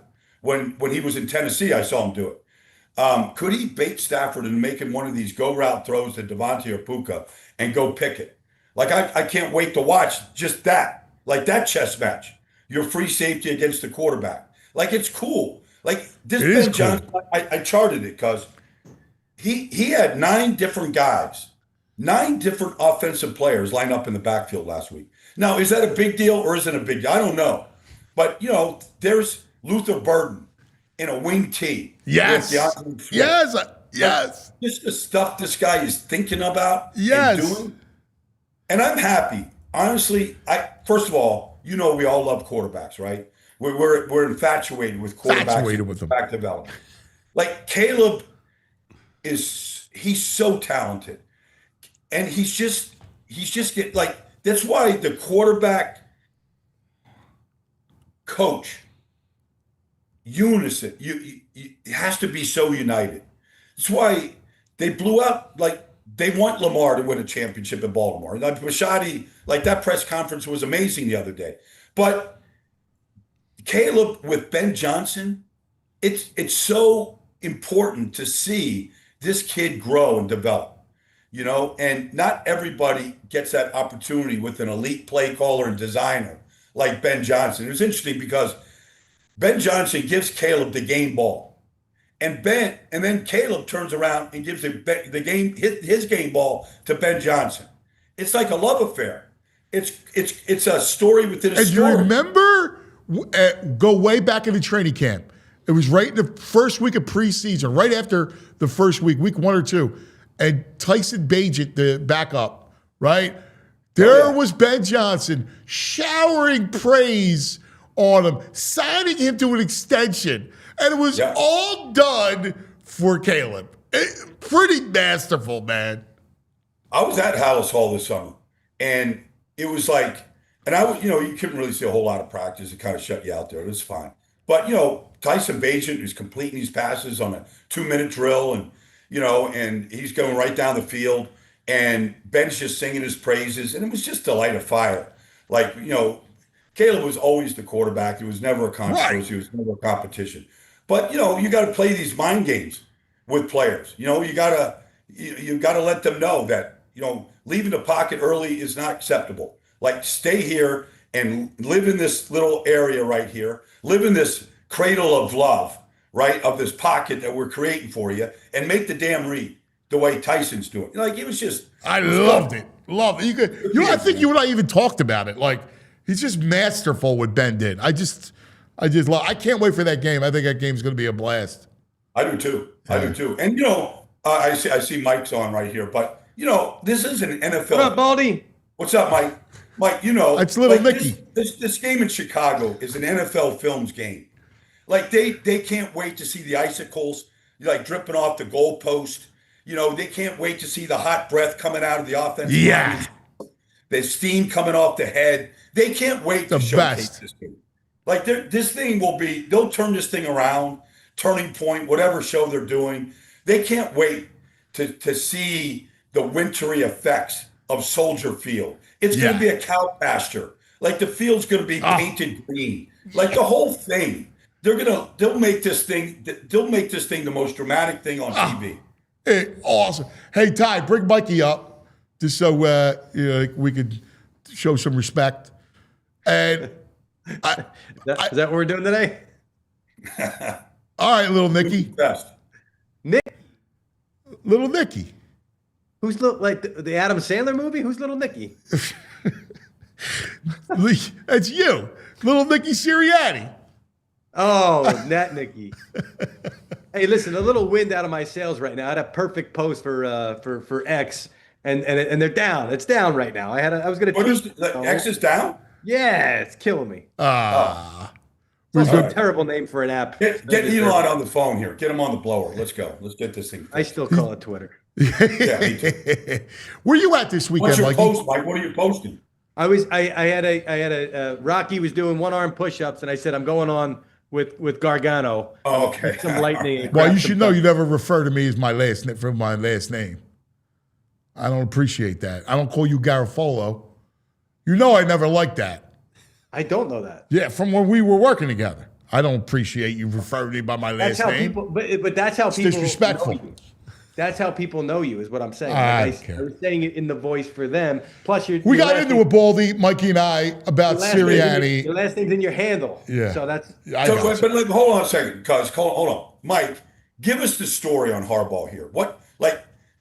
Because who broke the story, and then how did that thing get like? I'm actually glad. It's a fascinating story. I'm actually Your business, glad. Mike. I'm so glad you said that because it plays into what I was just saying. Paul Schwartz from the New York Yep. Post, who Yep. was the first to really say, because everybody went to bed and everybody Yep. thought he's meeting with Tennessee, which he was supposed to. Yeah. And Paul came out and said at 11:20 something, 11:24, all signs are pointing to. But I didn't. I got lost in the shuffle of everybody else after that. Yeah. So I said to Paul the next day, I said, I didn't realize you were the first one. So Paul said to me, and here you go, Ant. This is what I'm saying. You can make it up to me by giving me credit the next time you go on with Gargano. Oh, okay. Oh, good. Ant used to work with Paul at the New York Post. Yeah. And Paul loves Ant, loves him. So Yeah. and I'm going to give Paul credit. So Good. yeah, it was. That's awesome, Mikey. Yeah, Paul's a great reporter, man. He's a worker, man. He is. He's a great I talk reporter. to Paul Covers that team really periodically well. during the interview about Yeah. things. He's great. Yeah. Like Yeah. those guys work, man. And he's a great dude. And He is. He really is. Yeah. Ian O'Connor had great information all along. Yeah. Ian's another one. it's, Ian's another guy I love. He was great. Fantastic. Where are you so at, this Mikey? is- Are you at a game this weekend? Where are you at? I'm not. I'm going to be working from home. So, Well, there's I'll so be- much going on. Can you give Baldy and I like an update on some of these openings and kind of where you're seeing favorites and all that stuff? yeah. So we're waiting for the Harbaugh Giants to be finalized. That hasn't yet happened yet. And then, usually it's, hey, they agreed to a deal, and then all right, now it's official, right? In some kind of close time frame. We're so spread out now. We're so distanced from that part that it's now going to be another scoop. Everybody's waiting for. Oh, it's done. And Tom Pelissero, my colleague, was on Good Morning Football today saying that Harbaugh's continuing to do his due diligence on other teams. Wow. That's the words that came out of it. So Really? So nothing's been inked. nothing's what? Nothing's been inked. No, nothing's finalized. Nothing's done. They were hoping that it was going to be done last night. Now hoping this morning. So we'll see. So that leaves, now you look to the Titans, who really moved their process along as fast as they could. Matt Nagy's a name that I've heard consistently there as a possibility. Lou Anarumo is another one that's going to be a strong candidate, I believe, there as well. Pittsburgh's just getting off the ground. Miami, I think, Jeff Hafley with Miami is going to wind up being a strong contender down there. The Green Bay defensive coordinator. He's got ties to John Eric Sullivan, who's the new general manager down there. Atlanta, I think you're going to see a Kubiak land somewhere, and I've heard him strongly tied to that one. I think Pittsburgh's going to look for a young coordinator. Nate Shieldhouse is a guy that's been mentioned consistently. I know everybody says, "Oh, defense." You don't think there's a natural connection with Flores after spending a year there? I mean, I think he'll be in the mix there as well. I think Flores is going to be in the mix in Las Vegas too as well. Mm-hmm. Arizona, problem with Arizona is this list was here when you fired your guy. Now it's here. Right. Yeah. You got quarterback problems. You're known as a team that doesn't spend a lot of money when it comes to the coaching staff. So you're really going to have to, if you want one of these top candidates, come stronger than you usually do. So Arizona, I think, could take some time for some sorting out there. Did I miss anybody? Blanking. I mean, Atlanta. pretty much. What you think McDaniel gets a head job? I think an OC in the end, and I know Tampa wants him. Todd Bowles wants him strongly there, and I know that there's some pull there with him as well. That's one of the because he had Detroit after him early, and I think working with Baker, staying in Florida, there's a lot of reasons that McDaniel likes that Tampa job. I'm hoping McDaniel. I love him for the Eagles. I just think you don't think so? You're not feeling it? As much as those guys did a sell job yesterday. What happens if you don't? It's boom or bust, right? It's boom or bust.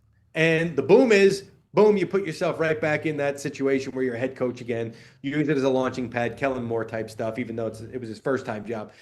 The bust is, your life's going to be made a living hell if you don't do well there. Then you're going to find out where you live. It's so true, Mike. It's so true. Like, I remember talking to Doug Neusmeyer this year. And even Petula, like they all went through it. Like even they won a freaking Super Bowl. All those guys went through it. Yeah, like they went through it weekly, and it was just like the noise never stops coming. It never stops coming. Yeah, it's tough. And it's really tough. And some of the things we've been talking about, which is, hey, how much is it coaching? How much is it personnel? How much is it these guys not executing? How much is it Jalen and AJ can't coexist if they have to next year, and you can't move the contract and you can't move the guys. And then I understand, and I believe that this is going to be their attempt to really break from what Nick wants to do offensively and really truly bring in fresh ideas. Yes. And to your point yesterday that we were screaming at the top of our lungs at, right? And we had a disagreement, but I understand where you're coming from, and I think that there's a lot of Howie agrees. Yeah. Right. So okay, that's great in concept. You're coming in as an offensive coordinator, but how's it going to play out? And what happens if it doesn't get off to a great start? Is Nick going to put his foot down? There's a lot of things if you're an offensive coordinator. I don't think Nick has the ability to put his foot down in this sense. No, what I mean, I mean from a front office sense. Like, listen, we talked about it. It's a GM team, and the GM and the front and Jeffrey, that's where the power lies, and they've made it clear. So you got to acquiesce if you want to be here. My argument for McDaniel to try to sway him would be, I think he's bright enough that if the thing blew up and it was over, that he could survive it. A young guy can't survive it, but a guy like that's a proven mind, I think could survive it. But to your point, I know it's not attractive that way. Do you want to go through that headache? Yeah, I mean, I've had guys who've worked for the Eagles in recent years. One guy's like, one of these days I'm going to retire down to Jacksonville. I'm going to go take a job down there and retire, right? After having been.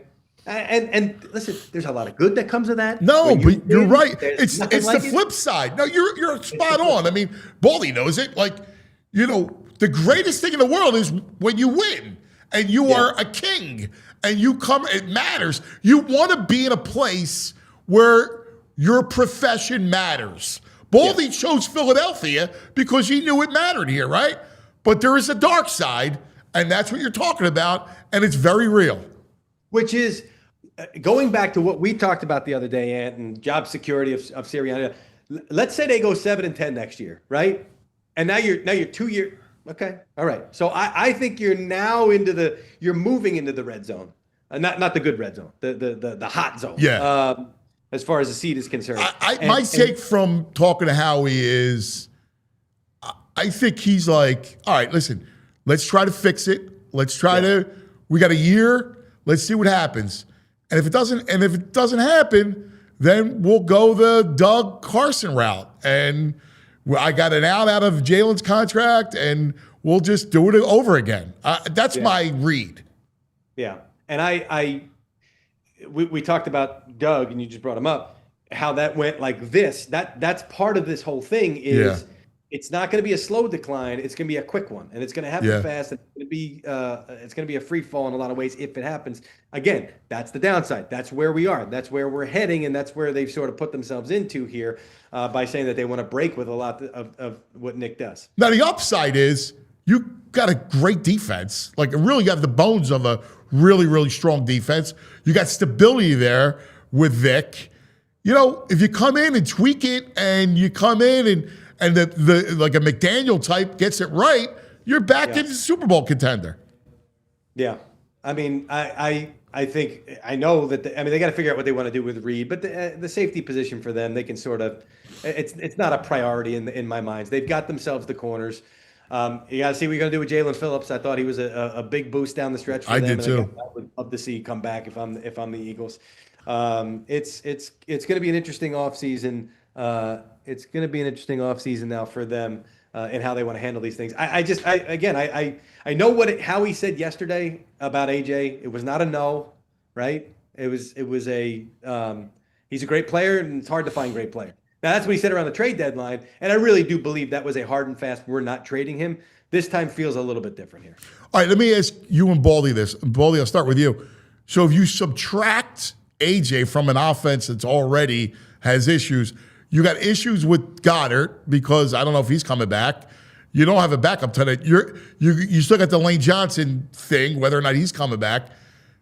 There's a lot you're going to attack with the draft, but you got to get a tight end. You got to get another receiver. You got to get another offensive lineman, and you're going to go free agency and the draft to try to attack all offense, right? Well, if I'm constructing the team, the last position that I'm addressing is the wide receiver position. I mean, you just look at what San Francisco just did in Philadelphia. Who knew DeMarcus Robinson could do what he just did? You could find receivers are the last thing. You got to fix the offensive line because it was not good this year. That has to be addressed. All right. The tight end position, tight ends go in free agency. Every once in a while you get Harold Fannin does pretty good in Cleveland as a rookie. But generally, these tight ends, just Hunter Henry is a star in New England. He's traveled through this league, right? You can find tight ends. If you need a blocking tight end, I mean, you've got one in Cameron Latu right there. I mean, he can handle that part of it. You can get an extra offense lineman, Fred Johnson, whatever. Honestly, you got to fix other things. And I'm not sure that Jalen Phillips is the answer. I didn't see him do anything the last month of the season. I like Jalen Phillips personally, but I didn't see him do anything in Miami. I didn't see him outside of the first 2 weeks. I didn't see him do anything. He was invisible against San Francisco. Colton McKivitz just shut him out. So, and Nolan Smith went backwards this year. So I'm not sure that anything is fixed defensively up front right now. For the first time, I feel like they really need to, because they had done a good job of drafting offensive linemen a year ahead. And if Steen had played better, maybe we would feel different right now. But I feel like this is the first time where they've got to sort of address that need in the draft, because I don't think you may get somebody free agency wise, and I know that they tried the Kenyon Green. They wanted him to be this year's Mekhi Becton. That didn't work out. If that works out, we're talking about it differently. I just feel like the cupboard for the first time at that spot, that line is starting. And then who knows what happens with Lane? Obviously, that's a huge, huge part of this whole deal, and you want an answer him as soon as possible, because you don't want to get into free agency in the draft and not knowing what he's going to do. We'll wait on that one, because that's a big shoe to drop there. But that to me is, I can't look at this offensive line coming back in next year being similar to what it is. There's got to be some major adjustments made there. Yeah, I feel you. Is it too much to expect the changes and parts you need to fix it with an OC? Or, I mean, because it's got to be the linchpin to getting back to being a Super Bowl favorite. Fix which part? I mean, you got a lot of pieces there, right? If you're going to, are you better off just coming back with AJ and, The whole offense, yeah. No, there's enough talent there. I just, we got to see how, I need Jalen Hurts playing faster, right? Processing faster. There was, who put out the one the other day? The throw to AJ, he had Devontae on the crosser. We've had a few of those this year.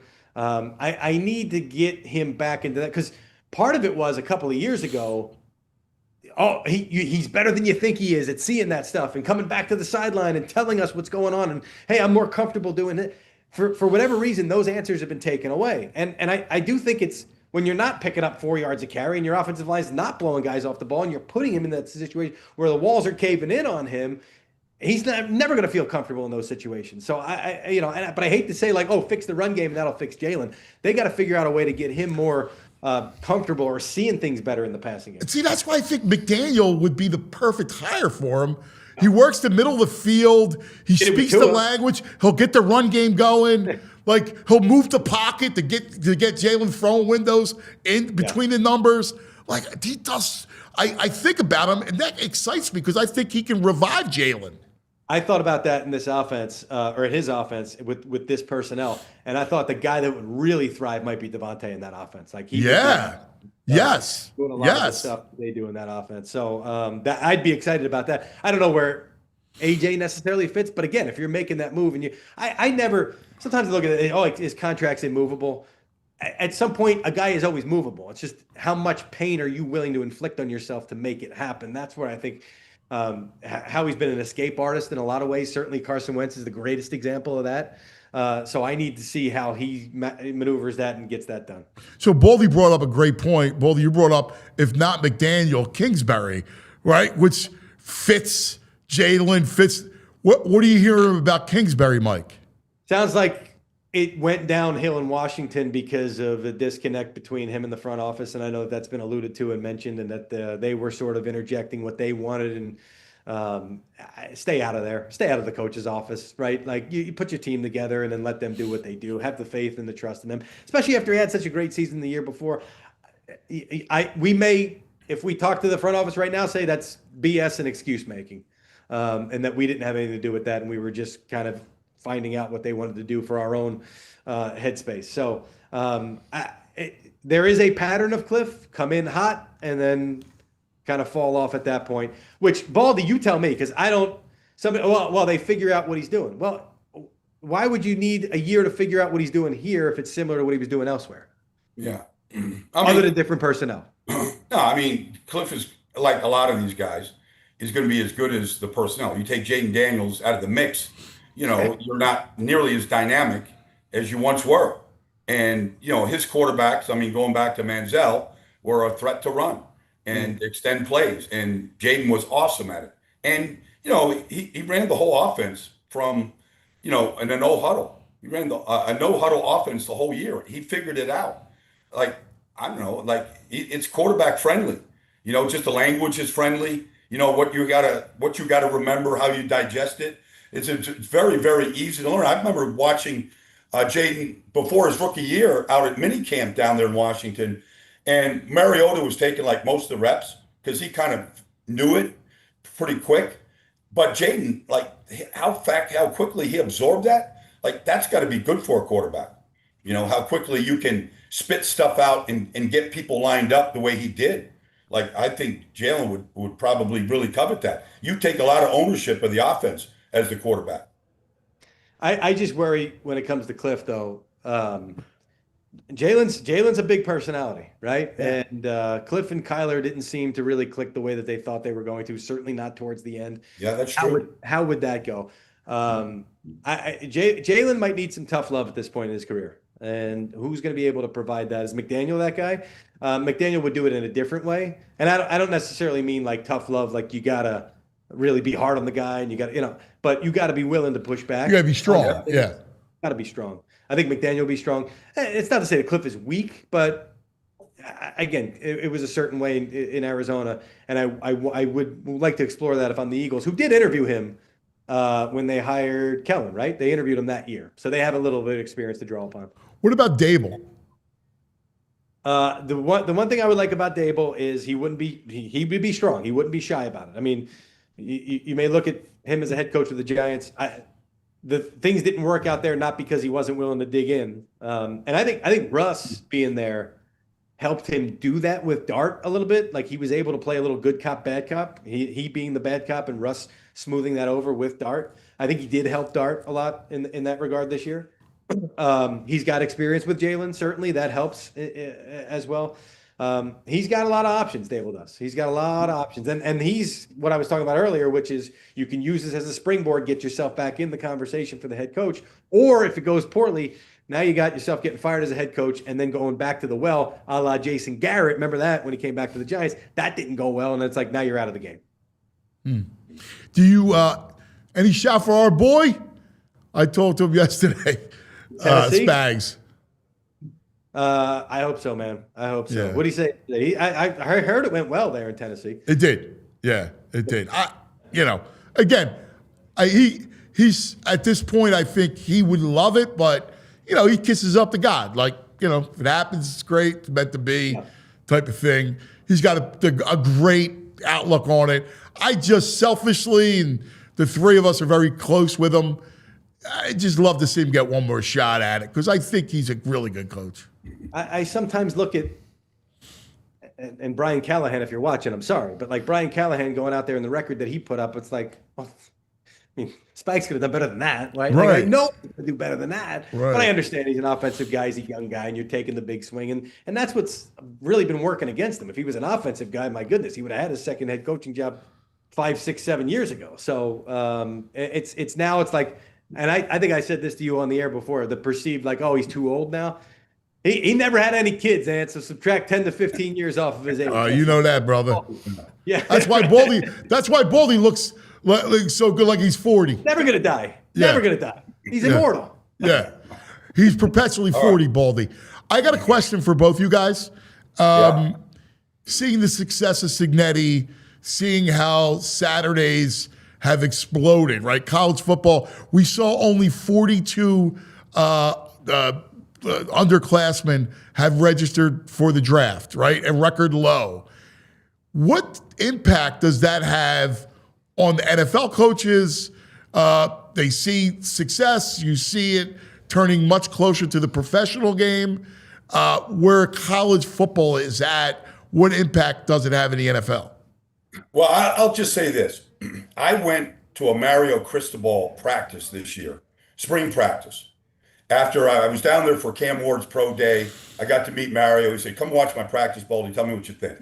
I'm watching Jason Taylor coach the defense line. They've got a first-round pick in Bain. I'm watching him coach the offensive line. That's what Cristobal does. So he's got a right tackle. It's going to be the first tackle off the board. Like that guy, it took me back to the 80s the way we used to practice. Like it was as hard and physical as anything Landry ever did in Dallas or Buddy Ryan did in Philly. It was refreshing. And I'm thinking that would transfer to the NFL if Mario wanted to come. If you're looking for a prospect, not that he wants to leave. He's back home in Miami. He's from there. But it was refreshing to see that they still coach that hard. And that's why they're where they're at right now. They ran the ball 51 times the other night. Like, they're going to pound you.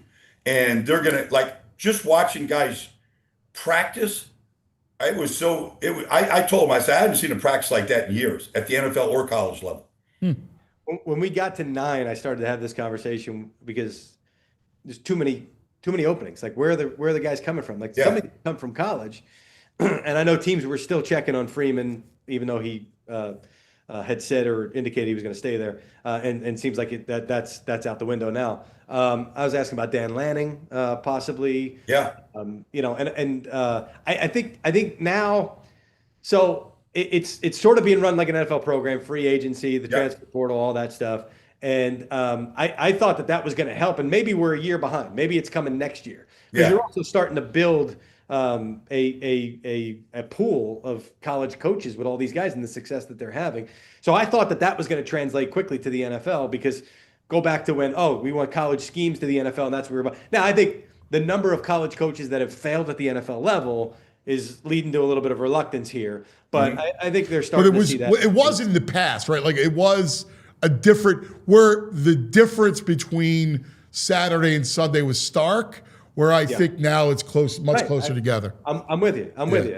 And owners tend to need some convincing at some point along the way. And maybe this is the year where they see that and it translates. And then next year, we've got a couple of guys coming from the college level. We still have 8 openings. We could see one at some point. He could see a surprise. So I'm not closing the door on that. But I think next year, because I started to look at a lot of these guys, And I thought Lincoln Riley was the guy that if he had more success in Yes. college was going to be the NFL Yes. skip, and that never took off. Yeah, I thought so too.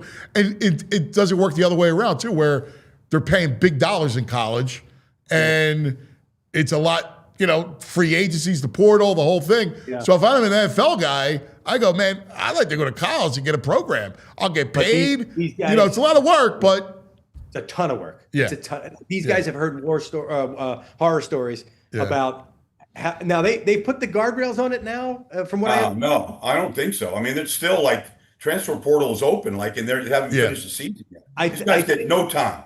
Right, No but time. it used to be, I forget which college. It was at the Senior Bowl. I had a conversation. It was a head coach, blanking who, but he was telling me it's 11 months a year. There's 1 month where you can't do anything. He's like, it's nonstop. I barely see my family. I barely see my kids. Yeah. And I think somebody told me recently that they put the guardrails on that part of it, but it's still like NFL free agency that's over in a week. Yeah. It's over. So for them, it's like, it's great. And then the they move on. tampering. I mean, I talk to Matt. I mean, I live with Matt all the time. I mean, it's brutal. Like, it's a brutal gig, but you get paid.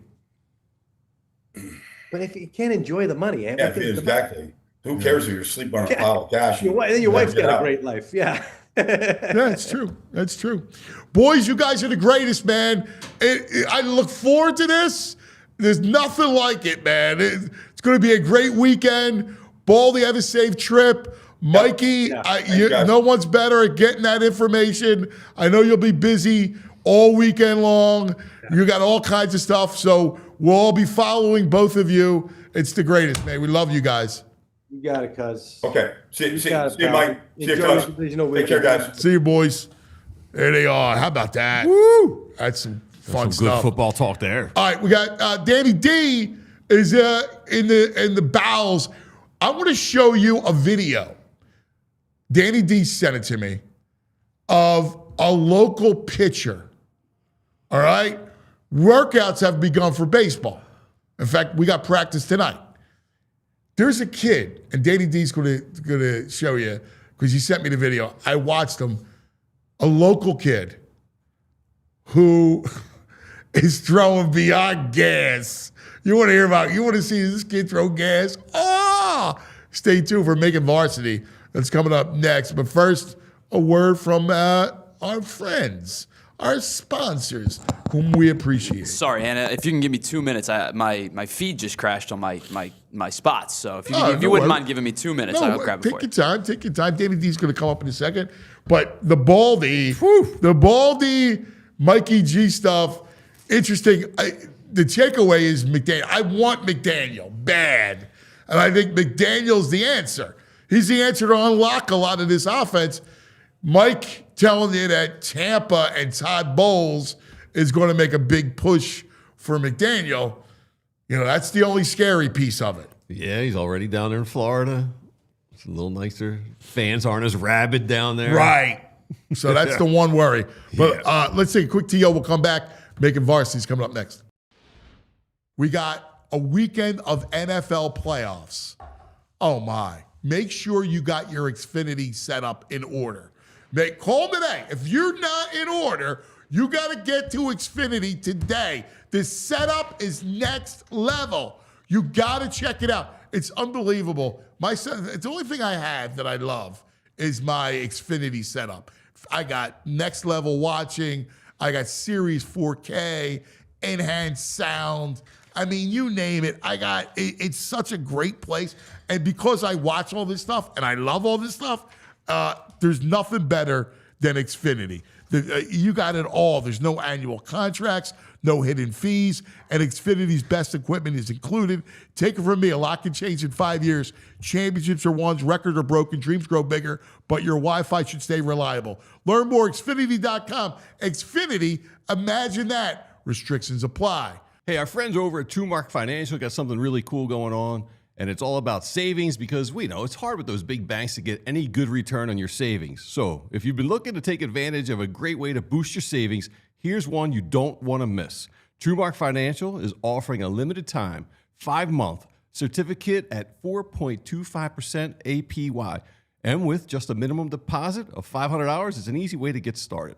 Whether you're saving for a special goal, building an emergency fund, or looking for a smart way to just make your money work a little harder for you, this is a perfect chance.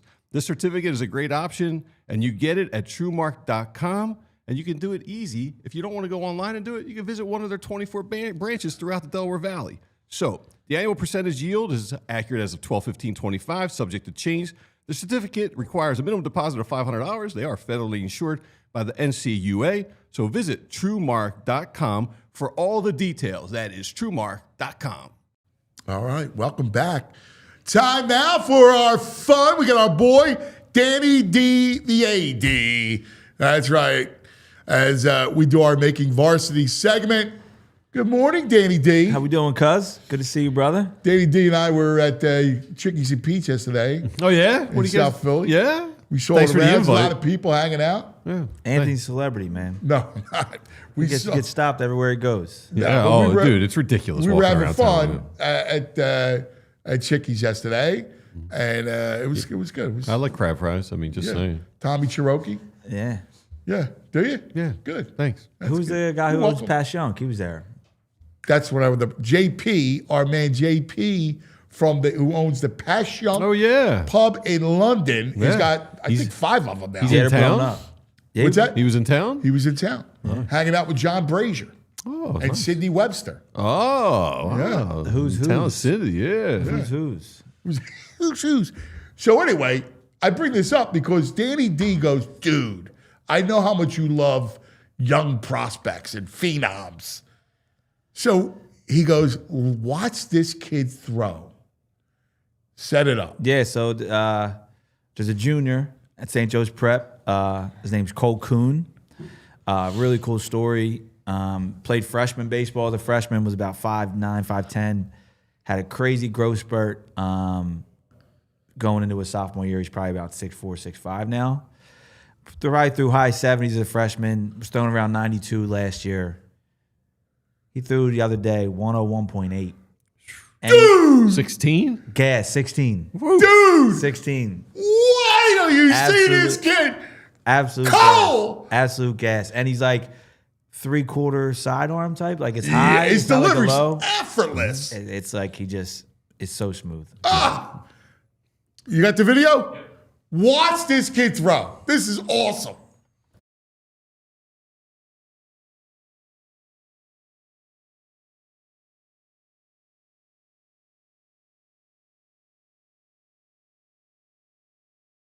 You can almost hear it. And you hear the kids are up because the previous pitch was 99.9. So he wanted He to got get it. over. He's going up 10 miles per hour in a year? Yeah. And he went up. And watch how effortless. He went up 12 to 14 from freshman to sophomore. Like the kid has just continued to progress. He's a Duke commit. He just committed to Duke.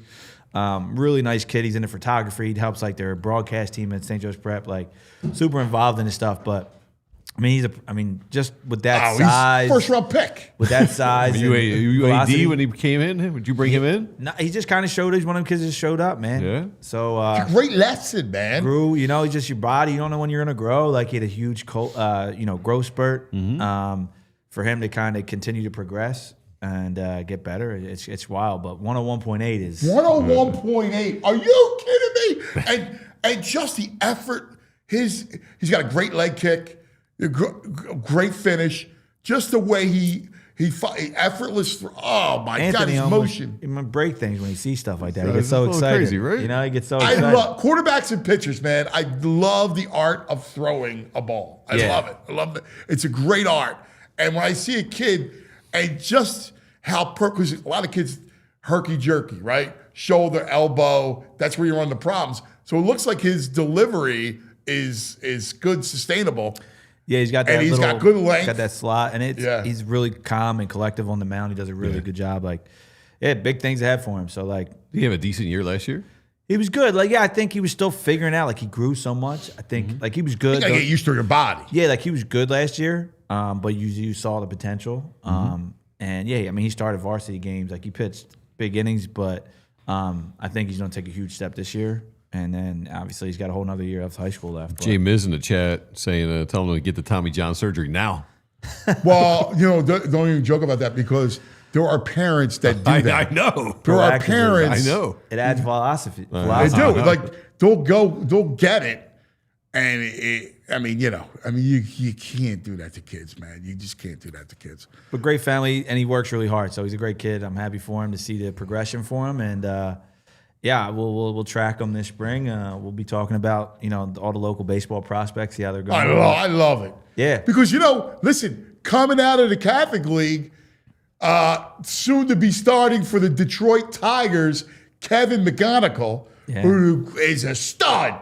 The kid's I can't wait to watch that kid play. He changed all the Tigers' plans. Like they had to rearrange their infield. Yes, because he came up so stud. quickly. Kevin's going to be a play. I love when our local kids. Yeah, he rates I love it. I love it. Yeah, I love it. It's the greatest thing in the world. What else we got? What about hoops? Yeah, so they're running, right? We're running. So the league play is in full effect. Everyone's beating each other. So it's kind of crazy. Wood beat Judge, right, last week. Bonner beat Judge, right? The defending champs took a couple. Judge taking some shots. And then tonight they got Roman at their place. Championship rematch down in Northeast tonight. Northeast Philly, down on Solly Ave. Wow. We're going to be rocking tonight. Prep. Solly Ave. Yeah. And then St. Joe's Prep is visiting Newman Goretti tonight down in South Philly. Newman Goretti still one in the area? I would say Newman, Roman are really close. Haverford School's really good. West Town's good. What's up with Haverford School? Where are they coming from? Yeah, they got this kid, Silas Graham, man. This about 6'5" shooting guard. He's the real deal. Yeah, he's a junior. He's carrying them. He's a problem. Yeah, he's a problem. He's a problem. We have them tonight. You do? Yeah. So first place on the line, Interact early in the season. Penn Charter. We're hosting Haverford tonight in Silas. So we'll see what we can do to slow them down. You got a squad though. Yeah, we're good. I got a couple pups over there. They're young. We're young, but we had a really good win. Who's the sophomore, the kid? Yeah, Carter Smith. Yeah. He's probably he could play. Top 50 kid in the country. Yeah. Yeah, he's really talented. And he's just going to get better. And we're playing an 8th grader right now, this kid Jackson Boyd, who's having... What? Yeah? Yeah, he's having a hell of a year. At 12 the other day. At 12, in both league games, he's averaging 12 points. How big is he? Probably like 6'1", 6'2". Wow. And wait. Look, think about this for a second. A 12-year-olds. Yeah, he's 14, but he's in 8th grade. Yeah, but sorry, whatever. Yeah. 14 years old, but playing. I don't 13, care if you're. Might be 13. Like that's a big deal. Oh, for sure. Right? No, like, he's a dude. And he's a dude. For him, he's a dude. Usually when he's an 8th grader. I love it. Usually when you're tall that young, your game is like inside. Yes. Yeah. He shoots it so well. Like he's got a super skillful stroke and he's got some. He wears like a size 15, so I think he's gonna grow. He's got some. Wow, he wears a size 15. Yeah, them. How's his handle? Big paws on a little pup. Yeah. That's what gives me hope about Moss, because he's big dogs. He's got a size 11. All right. At 12, he wears a size 11. Yeah, and he's got huge hands. Yeah, big paws. So big paws on the pup. Ant's a 13. Yeah, they're gonna grow. So they still got room. So he's really having a great year so far. That's awesome. It's a big one at Penn Charter tonight. That's a great game. First place on the line and Interact early in the season right there. So Haverford beat Malvern at the other night on a buzzer beater in the Interact. So it's all it's unraveling. And then big games in the PCL. We have Bonner going to Carroll tonight. Big one. Wow. So Bonner beat Judge. They win some wins. They lost a tight one to Newman the other night. Yeah. So the league, there's a lot of parity right now. A lot of parity. So a lot of big games this evening. Another one in Northeast, we got Archbishop Wood visiting Ryan tonight. Oh, so, damn, some great ball. Great ball to tonight. Northeast tonight. I'm going to be at my game. game. What the future of that is like, you want to be home and watch. You can go to game. Well, they're all, a lot of them are on YouTube now. Right. So, and even at Penn Charter, we started a broadcast team. So our game will be broadcast. Dude, I saw that. Yeah. That was awesome. This kid It was great. He so was fantastic at it. He's watched video. He sent me reels of him reenacting games to wanted me to practice, to practice, and then he's been locked in practicing, and he was awesome. This kid Felix did it at our school. Good job, Felix. Yeah, Felix. Shout out to Felix. Felix is gonna be on Sports Center one day for sure, or he's gonna be doing games for sure. He loved it. He did such a good job. But all the games are on, so I'll go home tonight and I'll pull up YouTube and watch the games. Because you'll do all. You're a scout. I love watching. I watch the fourth quarter. You're such a hoop guy. Yeah, you are great. You're a great. You love it. I won't watch the whole game. I'll go to the fourth quarters and watch the finishes. No, what's going on with Imhotep? 5 losses? Yeah, man, they're struggling. They got the talent. They lost their general. Their general transferred to Roman, the point guard. Man. R.J. Smith. Oh, man. So the I little didn't know engine. that. The Yeah. engine, Transfers, man. the engine went to Roman this year. Hey, the portal. It's a big the snag portal by Roman. is alive in high school. Hang on one second. Who's going to take care of business real quick? Let's talk about our friends for a moment.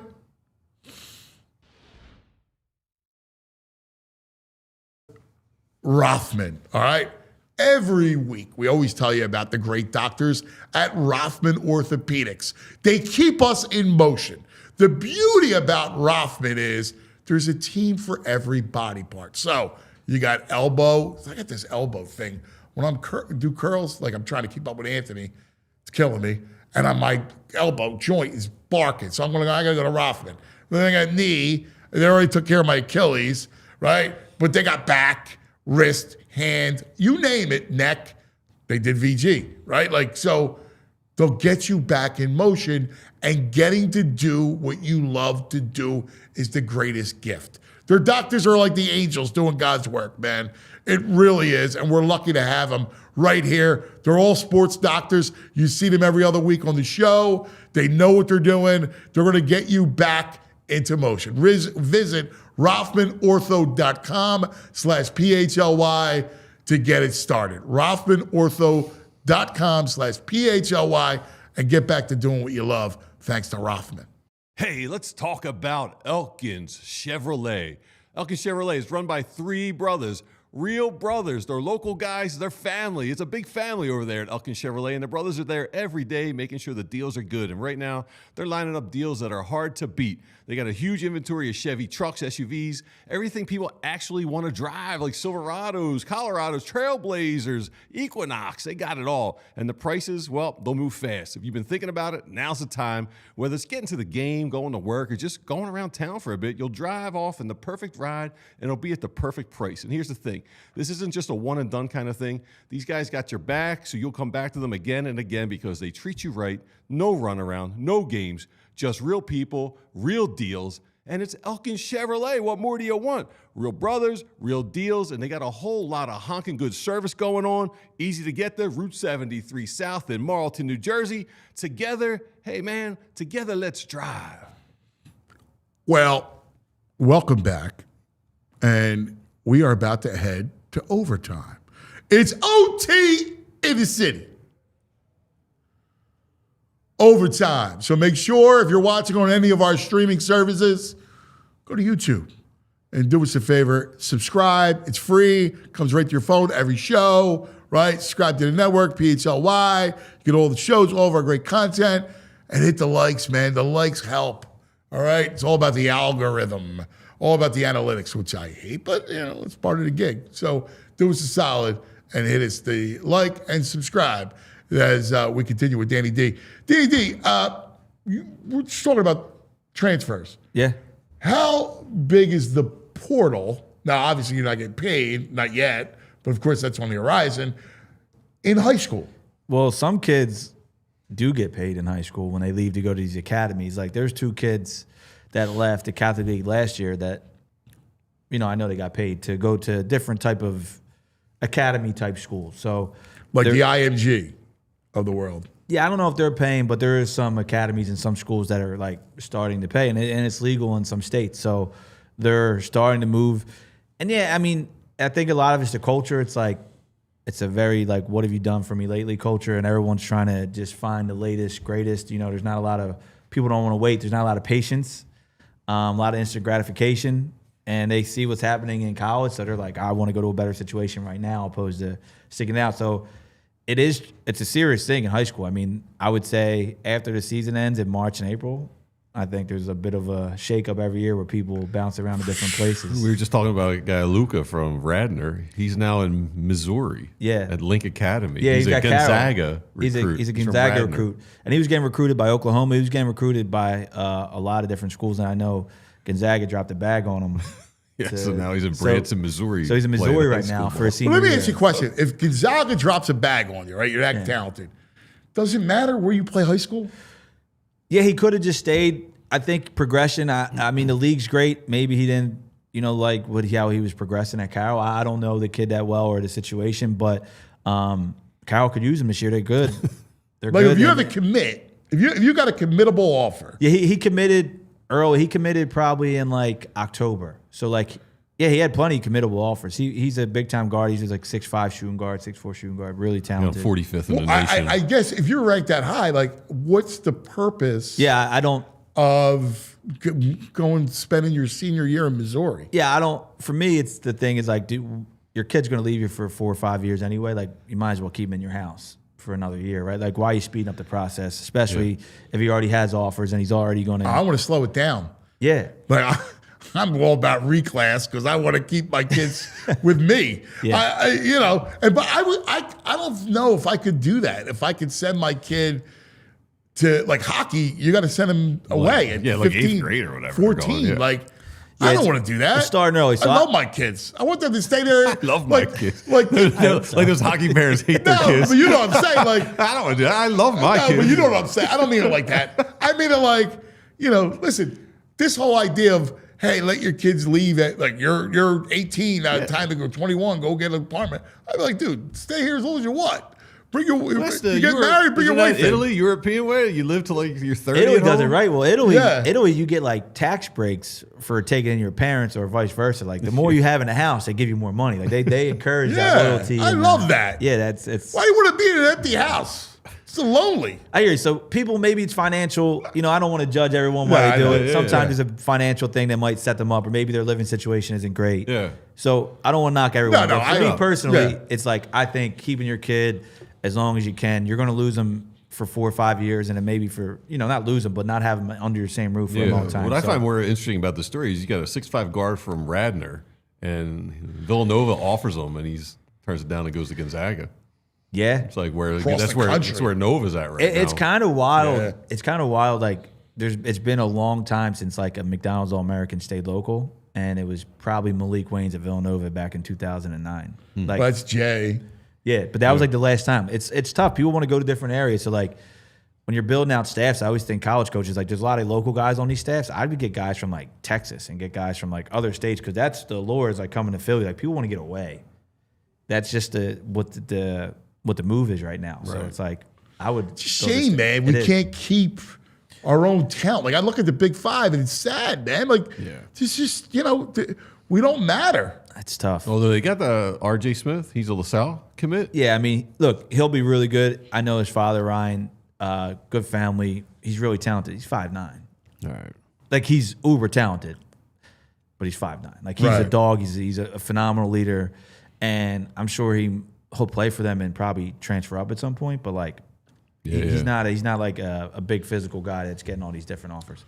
Real quick before I get out of here, my buddy Joe Sears, he wanted me to ask VG about tennis starting up this weekend, brother. What are your thoughts? Oh, I haven't tennis, man. I haven't gotten into it yet, man. Australian That's a big violation on me, man. Violation on Greg here. Yeah, what is it? The French? What's Australian Open starting up. Australian Open. Yeah, I mean, I'm going my guy Alcaraz. We still got to go our boy from the homeland. Well, no, that's your boy. Sinner. Yeah.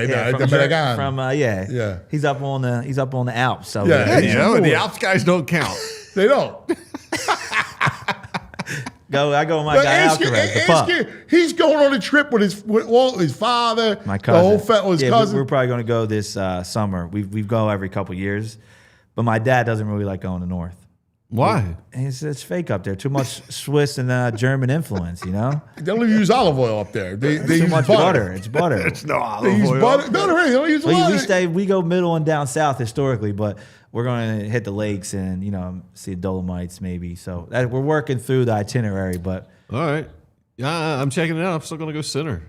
Sinner's the odds-on favorite at -120. Let's go, Italia. Don't talk about it being get some chicken Rigi tonight. Oh, God. That's brutal. My brother, Yep. the best. You're the best. I'll talk to you in the morning. Tomorrow morning. We do our Project NIL. I'll see you in a couple hours. Yeah. I'll text you on my way home. Yeah, great. I'll wake you guys up on my way home. You'll be out. You'll be out.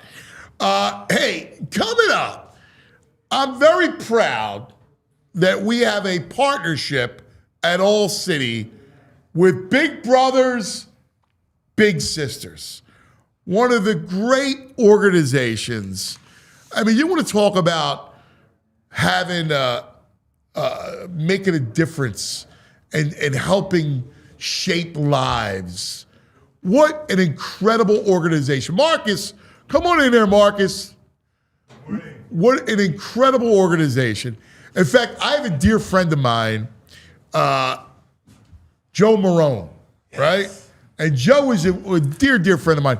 And Joe has been a big for a long time. His little is Brian. And it's a great story because he wound up working for Joe as a lawyer. Joe runs a law office. He wound up getting Brian and his little. And it's such a great story. And the impact it made in Brian's life. We have a great guy here, Jordan, our CFO. Jordan Nadell, who has a little, Anthony, and you've seen him on the show. And Anthony loves it. So I want to bring in Marcus, and I got a great little, Xavion. What's up, Xavion? What's up? Yeah, I like that. That's a good suit you got. Thank you. That's cool, man. I got to get me that. I'm a big sweatsuit man. All right? First, Marcus, what a pleasure. God bless you, what you guys did. Let's talk about this for a second. Yes, because sir. I just think the organization is beautiful. It makes a difference in kids' lives. Yes, sir. Yes, Big Brothers, Big Sisters Independence is the #1 youth mentorship organization in Philadelphia. And just last year, we just with this match here, we served. What a great face, man. Look at that smile. Man. Look at that smile. You got a great smile, man. You do, man. You can kill it. It's amazing. He's a superstar. Yeah, just last year we served over 1,300 kids, and we also made over 500 matches. And it's all about impact. We like to ignite youth potential, build confidence, raise accountability in our youth, and it's just about making a change and a big difference. I think it's beautiful, man. I mean, Xavier, I'll ask you, what does it mean to have a big? It means a lot. Your big could take you anywhere you want to go, travel the world. When you're feeling down, he could be by your side or she could be by your side, and she can help you any possible way. Someone you can lean on, someone you could trust, like a good friend that's older, that's wiser, that can lend a hand. Yeah, and if you can, you want to talk to your mom or dad about something, you could go to them and talk to them about something. Sure, that's part of it. And that's right. what, you a sports guy? Yeah. Yeah, my man. You already know. Football? Yep. Yeah. Hey. You play? Kinda. I got to get you out there, buddy. My man. How old are you? 13. 13. Oh, that's perfect. I got a son. I got a 16-year-old and a 12-year-old. Nice. So, the 12-year-old, you and I got to get you and Massimo would be buddies. All right? What a great kid. Look at this. Awesome, I want man. Zay to share this story that there was a very special person that he got to get in contact with that has been doing a lot for him, also as a mentor. And I want you to tell that story that go ahead. All right, so when I first got the Big Brother, Big Sister at the fashion show, I met N'Kobe Dean, and after that, I've been talking to him, and he been my mentor by helping me give back to the kids and giving me toys and everything. Wow, you and the Kobe. Dude, that's big time. Yes. That's cool, man. That is awesome. I knew it. I just knew you were a football kid, man. I could tell. You got a good football mentality. The Kobe. That's awesome. Dude, that's great. It just goes to show, with Big Brothers, Big Sisters Independence, even our sports teams, everybody gets involved. It's always about mentorship. Our youth are very important. So, yes, I love that story. It's a great story. It's a great Marcus, story. it's a great story, man. Yeah. It's just so important. It's funny. I coach basketball, right? Nice. I coach all sports, basketball, baseball, football. So I coach for St. Margaret's. My kids go there. And I had a Virtus training, right? So it's a training where, you go to help, to be a guardian of children. Yes. So you watch out, you make sure predators, all that stuff. And I saw a video, and I didn't know about this whole world, right? Yeah. Like, all I know is I love working with kids and coaching and all that stuff. And it means so much to have a protector that are looking out for children, our future, right? Like, I'm looking at Xavier and I go, oh my God, that's our future, man. This is our future. Like, look at the innocence and look at the goodness that he has. And you want to protect the good. It's God's will to protect the goodness. Absolutely. And also through mentorship, Zay has become quite the Philadelphia superstar himself. I know that your mentor has also helped you with your budding music career. Is that true? Yes. Yeah, talk a little bit about how your mentor this and that. He's full of surprises, this one. My mentor helped me with my music by telling me, keep going, don't stop. If you ever feeling lonely or doubt, just talk to him. And I express my feelings through my music. Oh, he's been performing all over. Man. He performed at our 110-year anniversary. I know it. He's feel a superstar, yeah. You can feel it. Like you tell when somebody's going to be superstar. You got the superstar vibe. I love it. Marcus, if people want to get involved, and we urge them to get involved, what's the best way? Yes, and it's now more than ever more important to get involved. It is Mentorship Month. January is Mentorship Month. And right now we are looking for 50 new bigs by the end of the month. If you can do it, we can do it. We can do it. We have 500 littles that need, a big. We need your help. We need all of you to join and answer the call for our youth. If you would like to become a big, please visit us at independencebigs.org. That's independencebigs.org. Or follow us on social media at independencebigs. Man, I got to tell you, you're doing God's work, my brother. Really, it's awesome. Yes, sir. Listen, superstar. Don't forget me when you're big time, all right? You got to come back for a big interview. We're coming back to Anthony Show. All right? Okay. All right. Don't forget me, Zay, because I know you're a superstar. Great meeting you, man. All right, sir. All right. Thank you, God sir. bless you guys. Yes, sir. Awesome. Great to meet you. Big brothers, big sisters. They are the greatest. Thanks to Marcus and Zay for stopping by. And let's try to help. If you or anybody, there's 500 littles that need help. All right? So the goal is 50. So let's try to get those 50 littles. All right? So thanks for hanging. All right. Now, it is a weekend of football. We got our man, Todd. All right. Let's work on that. And then, because listen, football weekend, it's going to be sad. We're going to need friends. We're going to need help to get through it. Reality TV. Yeah. Should I move over there, Tyler? How about that kid? Great kid. That's such a great program. Are you kidding me? Like what they're doing, changing lives. I mean, are you kidding me? That kid, what a kid. I mean, seriously, what a kid. Fun kid. You know what? I always knew I liked Nakobe Dean. Yeah. Like, I love Nakobe. And then you hear that, where he's a big, that's fat. I know, you don't want him leaving. I don't. Yeah. Hey, real quick, before we get to Todd, what your takeaway from Mike? Mike G? Yeah. That he thinks he's not coming here? No. That our man McDaniel's not coming here? Like, what do you, like, some of the takeaways from it? I mean, Mike, I don't love, I'm taking more away from Baldy today. I was like loaded on Baldy. With Mike, he kind of threw a little, he came in right away being like, man, we coming to Philly. So I don't know. I'm all about McDaniel. I'm McDanieled up right now. I don't want to think about anything else right now other than McDaniel and Bichette. That's my whole weekend. That's it. Those two names. Well, I'm glad you brought up baseball because, again, Bob Nightingale, friend of the show, he tweeted right after midnight that Bichette and the Phillies are the overwhelming favorite for Bichette and that the Yankees and Mets would fight over Bellinger. Now, Bichette was exciting me before Tucker went to the Dodgers. I think you need more. Nah, dude, you're not getting Why do you more. say it like that? Because you're not getting more. Let's just get Bichette. I think they can beat the Dodgers with Bichette. The rotation, where are you? No, as long as Wheeler comes back. I don't know. It's the playoffs. Counting on Painter.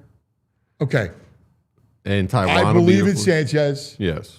And I believe in Wheeler. My boy. Zach. Well, yeah, but the lizard? The lizard. I'm a lizard man. You know that. Yeah, you are a lizard man. I like the lizard a lot. So I believe in those three. And then I'm hoping Painter comes in. And then whatever you get from Nola, hopefully Nola is not lost. That I can salvage Nola. I kind of wish they were in a position where they be set and Painter, middle of the year comes in. But it is what it is. Dodgers changing the landscape of everything. I feel like, I don't know, Bichette, JT, Framber. You know what's insane? I think of it like he's going to get $60 million a year. Yeah, $60 million. 240, and then what's he going to be 32 and get another giant contract? I mean, do you think he had an ordinary year like a bad year, a down year? Do you think this is in a way? I mean, the Players Association players are never going to be cool with the salary cap. But the other players got to be like, this is ridiculous. We're going into the season without any real chance of competing against this Dodger team. If you're not with the Dodgers, you got to go in being like, sport's broken, man. Yeah. It just is. So is this situation? I wonder if this situation it's makes broken. Like you can't have a financial system like this. It's insane. It's insane. Someone's joking around like the new All-Star format for the game is the Dodgers versus everybody else. Like, right. Give us all your All-Stars. Like, how do you allow that competitive balance to be that out of whack? Right. It's almost. Seriously. I feel like it's almost like they're doing it on purpose to force and the hand. we are have. So, like, Yeah. Yes. We have. Yes. We're a have. We are compared to the rest of the league. Yeah. Just not compared to the Dodgers. Well, nobody compared to the Dodgers. Like, Yeah, but that's what we got to get through to get to the World Series. Yeah, but again, it's baseball. So, the Dodgers could have lost. Listen, if they make if the third base coach makes the right call on that, the Blue Jays win. True. I mean, that's the nature of the sport. I get you. If Kerrigan makes the right throw. All right. I need this guy. Yeah. My dear friend. I miss him. All right. We missed him last week. He's back for good. And we're going to need him because it's going to be a long, cold winter. And we need something to watch. We need date night, cuddle up with our significant other and watch some great stuff. The one, the only, TV Todd. Act like a man. You can't handle this. What happened? On the Xfinity mobile call-in line, Todd. Whoa, can you hear me, cuz? Got you. Yeah, are you in a private jet? Where you at? Yeah, I'm jetting off to Aruba for the weekend. Where are you? In the car? Well, listen, I'm hesitant. I'm in the car. I didn't even know if I was going to be on today. Listen, I'm hesitant to tell you where taking I am. shots a little bit. I'm hesitant to tell you where I am today because I got to tell you a funny story. Where I am, I walk in this morning. I had a breakfast meeting, and before my meeting got there, I was waiting for some people. And who do I run in there? BG. Oh wow! What? Wow! We just had BG and I had a nice chat. Fellow PHLY colleagues, and we had a nice little chat, and it was great. It was really nice to catch up with them. What is it? You're blowing my mind. Where are you? You're in Novacare? No. I guess I could tell you. It's not a normal hangout. I'm at Founding Farmers at Valley Forge. King of Prussia. Oh, wow. Okay, that's awesome. So I walk in, and I'm early for my meeting, and I think BG was either early for his or he was sitting there by himself, and we started chatting about PHLY, how much we love it, and we caught up. We talked about his season and everything. It was a lot of fun, actually. Oh, that's fabulous. I love that. Two of the greatest people. How great, Todd, how great is that dude? You've obviously been around a lot of players. I've been around a lot of players. There is nobody quite like him. There really is not. He is a amazing human. He gave you the big hug? Because he gives you the squeeze. He gives me the squeeze, but I got to tell you, man, your squeeze is comparable. Like, I was like, that felt like a cuz hug. We were joking about it. Danny was there. Me and him, we do the big squeeze tackling for you say it for 45 seconds. I live it. Like I'm bruised up. I'm in an Epsom salt bath afterwards. I know. I get BG. I understand. I get poked in the ribs. It's. Hagen's like, "What's wrong with you?" I was like, "I don't know. I need more meat. I need more meat. This is ridiculous." My brother, can we talk Flyers before we get started? Oh, I don't know if I want to talk right now. Yeah. What are you saying? Well, listen. First of all, every team goes through this, right? We haven't gone through this all season. This was bound to happen. It was bound to happen eventually. Now, do I want to go on a lengthy losing streak? No, but the injuries, the goaltending situation, listen, you're going to go through situations like this. It's how you come out. We have fallen out of a wild card spot, but if you look at the standings today, despite a 5-game losing streak, we win tomorrow against the Rangers. We're right back in it. Right. Who have their own issues. Man, they stink. The Rangers. But so tomorrow's such an interesting game, right? I got to come down I got to go to this one. Tomorrow's such an interesting game because both teams need this desperately. So this is the makings of a great one tomorrow. It really does. The Rangers, would they give up 6 goals in the second period or 5 goals in the second period? They lost whatever. It was 7 total. My God. They gave up 10 the other day. They're tomorrow's. Oh, it turned out to be 10? I think I looked at it and it was they were down 7-2. I was like, wow. After the second period. Yeah, it's crazy. It's the Metro is so crazy right now that every team is going to look at the Caps. The Caps are right with us. Everyone's freaking out, but at the end of the day, this is bound to happen. I know you're with me on this kind of stuff. When the Eagles did what they did last week, I said to myself, the whole week is done now for all of our teams. Misery week. I'm so with you. In fact, I told VT about it. I go, it's misery week, right? The Sixers, they got plastered by Cleveland. I knew the Flyers. It was just going to be an ugly week. Just like when the Phillies lost and the Eagles lost against the Giants that night and the Flyers lost that night in the opener. That's how we are. We're a street town. Here it is, Todd.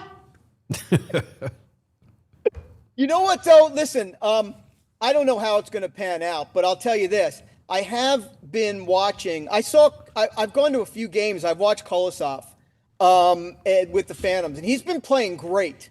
He really has. Now, I don't know if it'll translate to him coming up and bailing us out here while Vladar is healing, and it sounds like it may be a short term, which is good. But Kolosov has looked pretty good down here. I'm hoping, brother, because they need, they really need, you need a little injection of life, because it worries me.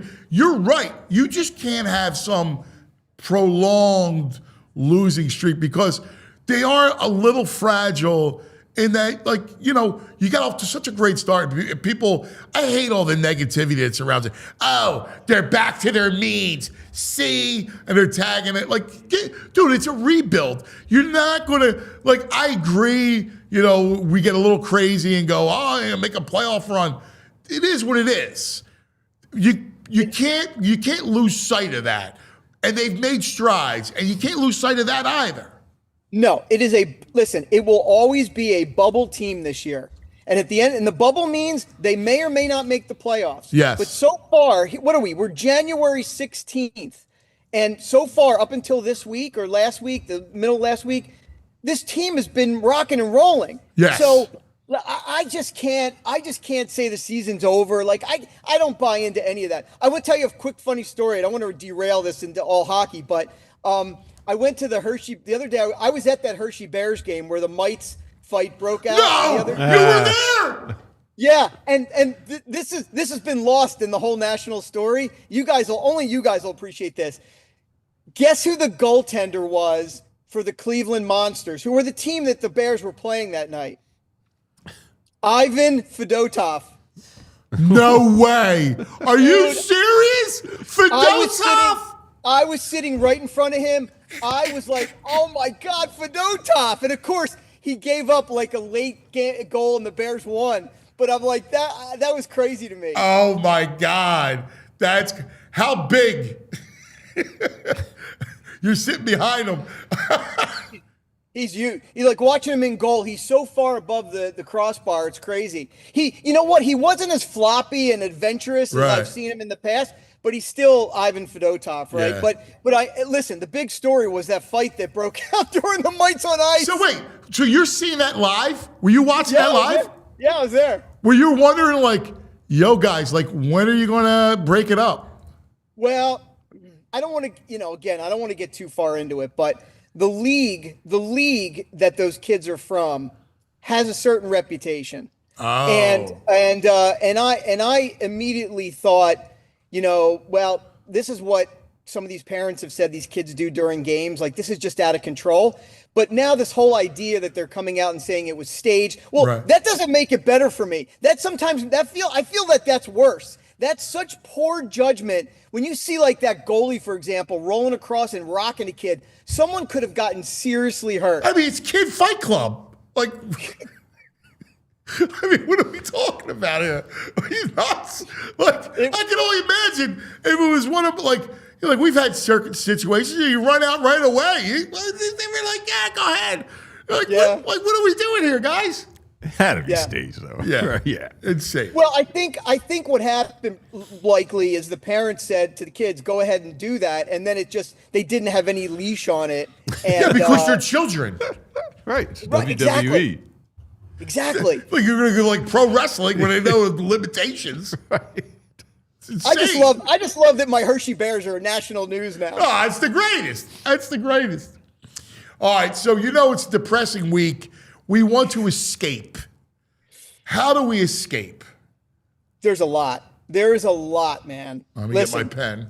I'm going to start with you, because I want to, and listen, we don't have time to talk in depth about all these shows today, but I'm going to rattle them off for you and for your audience, and then we'll get into it next week maybe.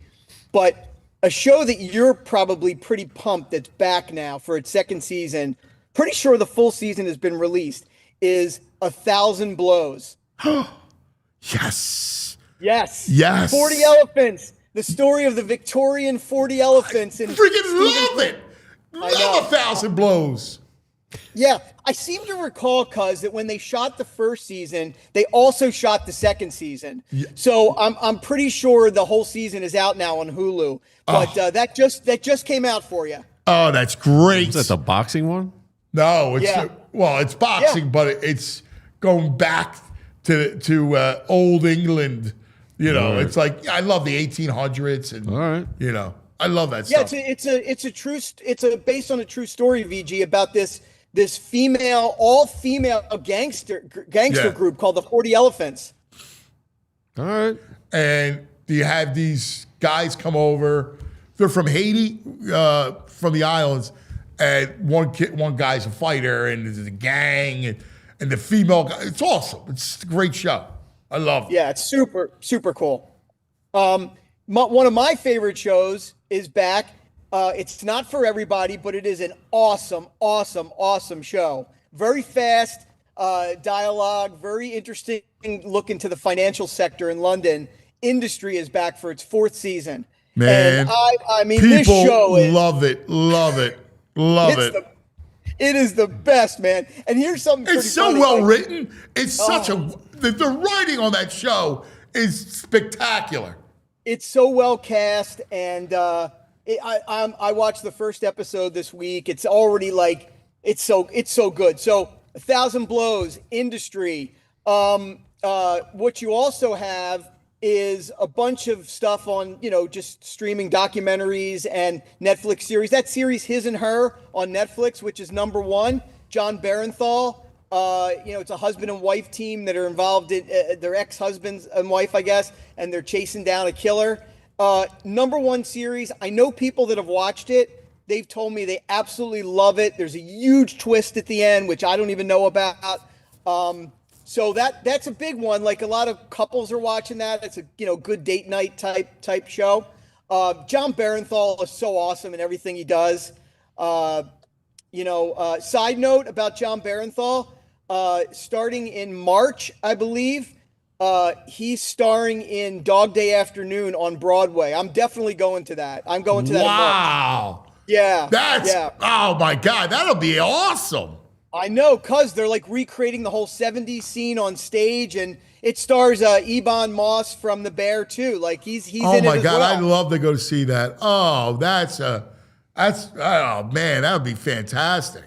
Yeah, people are pretty excited for the reunion movie of Matt Damon and Ben Affleck that's on Netflix starting today, called The Rip.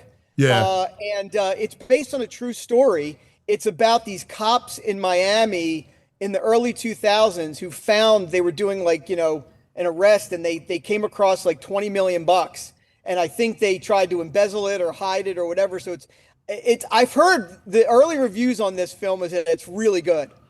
I'm in. Listen, I like the two of them together. I love Damon. I like Damon way more than Affleck, but I'm in. I like the two you're of them. Team Damon over Affleck? I love Damon. Wow. Yeah. Way better. Oh, man.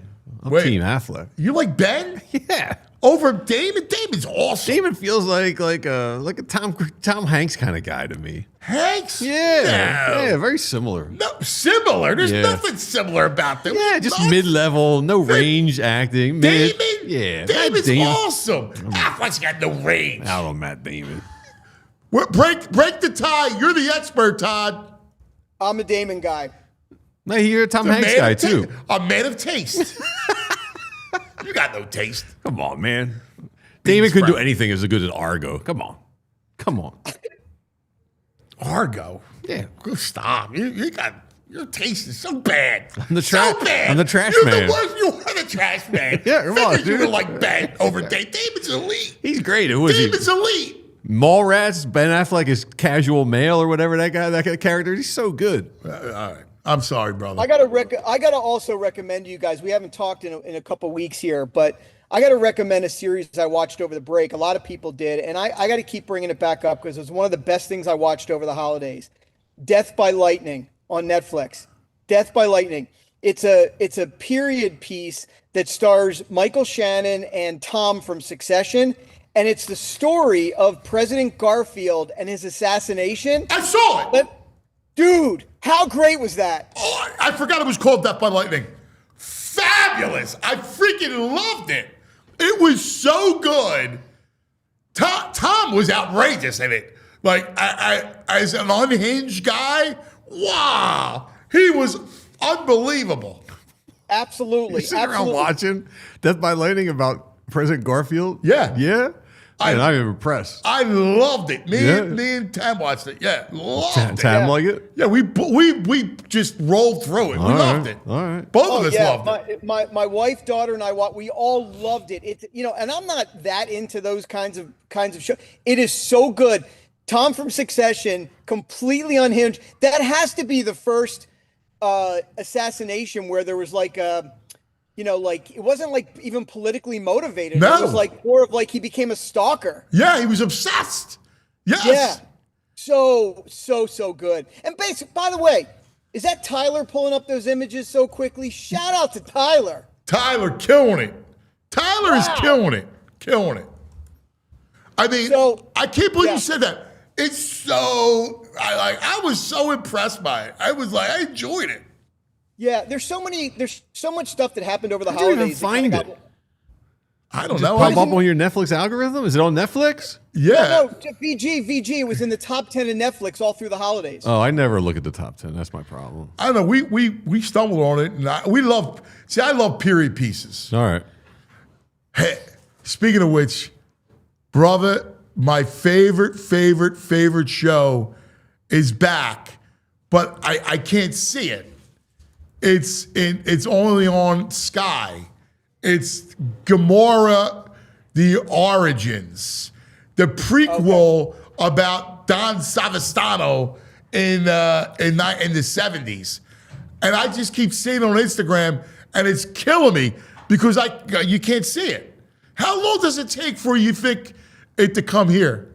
It's going to take a few months, probably. I was thinking the same thing about Gangs of London because that just came back on AMC Plus, and that'll be, that'll hit Netflix. It's going to take a few months. Both those will take a few months. We have to wait a little bit longer. All right, Gangs of London was awesome. It's weird because Sky's owned by Comcast, right? Are they? It I'm would not just sure. be on like Peacock or something. You would think it would be on here at the same time. Really? Sky's owned by Comcast? Pretty sure my friend's husband's an attorney at Sky, and she says he works for Comcast. Yeah. Wow. All right. Maybe I'm clueless. That's wild. Anyway, anything else, brother? Well, I'm just going to give you a shameless plug here. Well, first of all, I just want to say the new 28 Years Later movie is out in the theaters now called The Bone Temple. Yeah, and it looks scary. It's getting amazing reviews. Cillian Murphy's back in it in a small way. He's going to be in the next one in a much bigger way. But little shameless plug here I'll give you before we leave. I have 2 shows on HBO Max right now I want to plug. The first is season 2 of Curious Case, premiered on Monday. It's a weekly, nice. Thank you. Weekly anthology series, true crime anthology series. So check that one out. And then I have a new series which you guys are gonna. Yeah, it's great stuff. Great true crime. Yeah, thank stuff. you. You guys will find this funny, but I got a new series that just premiered Tuesday night on TLC, and it's I believe it's also available on HBO Max now, called Suddenly Amish. Yeah, the Amish are back. The Amish are back. So VG, you may like this one because we took 6. Sure, I'll like it. I love the Amish. We took 6 20-somethings from across the world who wanted to go off the grid, and we moved them in with 2 Amish families and filmed them for about 6 weeks, trying to live like the Amish, as authentic as possible. And the first episode came out on Tuesday, and so far people seem like they're really loving it. How many people went in? 6? 6. Wow. Wonder how many survive. Are they allowed to leave if they want?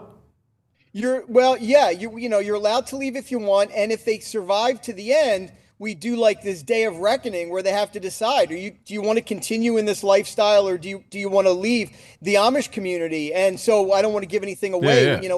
We get to the end, and there are people who are going to decide. Wow, that's awesome.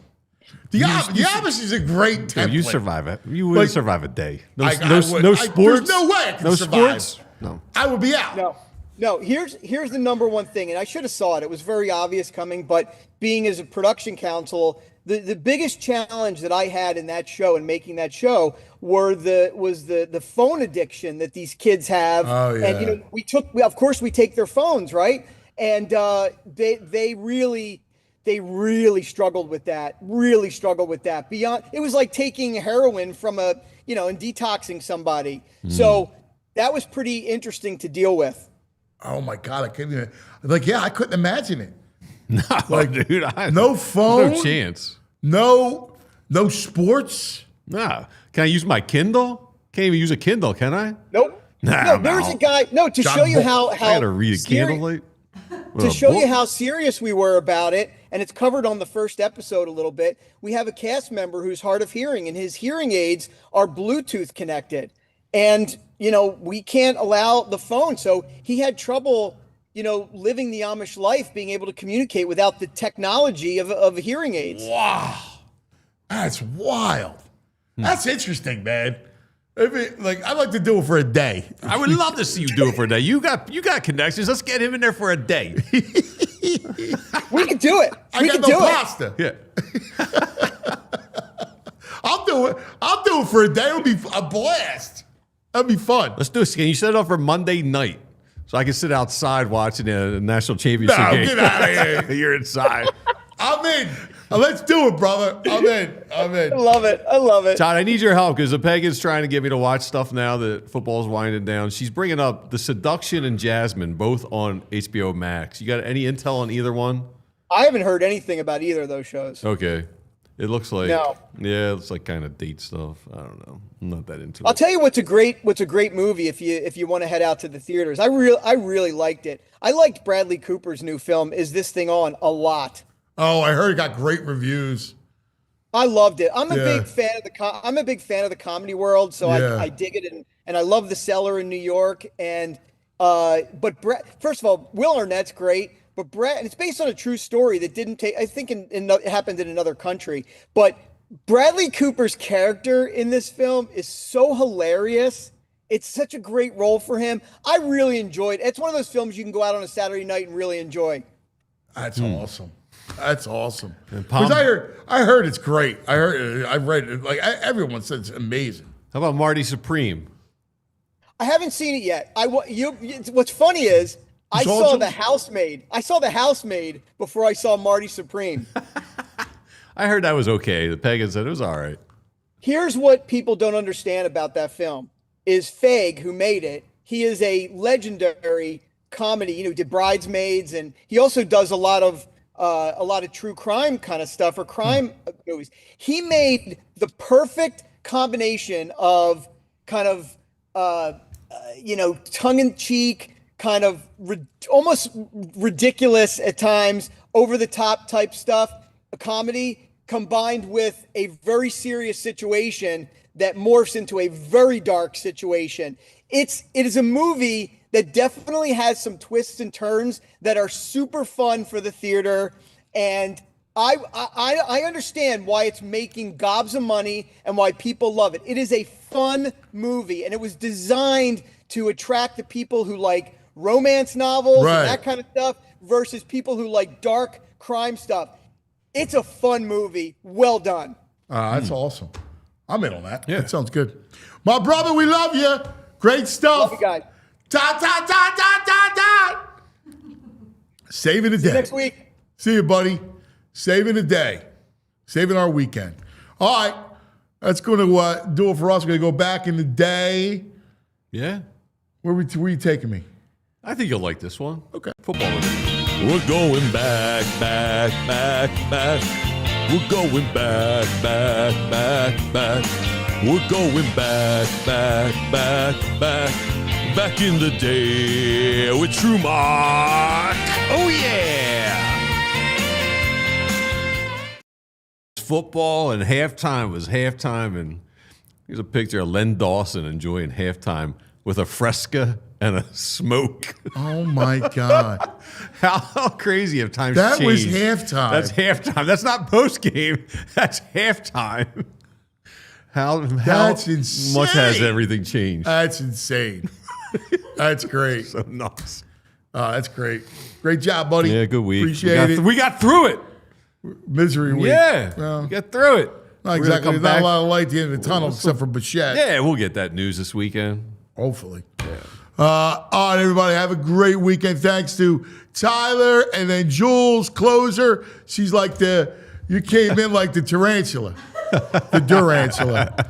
Love it. Everybody have a great weekend. We love you guys. Be careful. All right. We'll see you on Monday.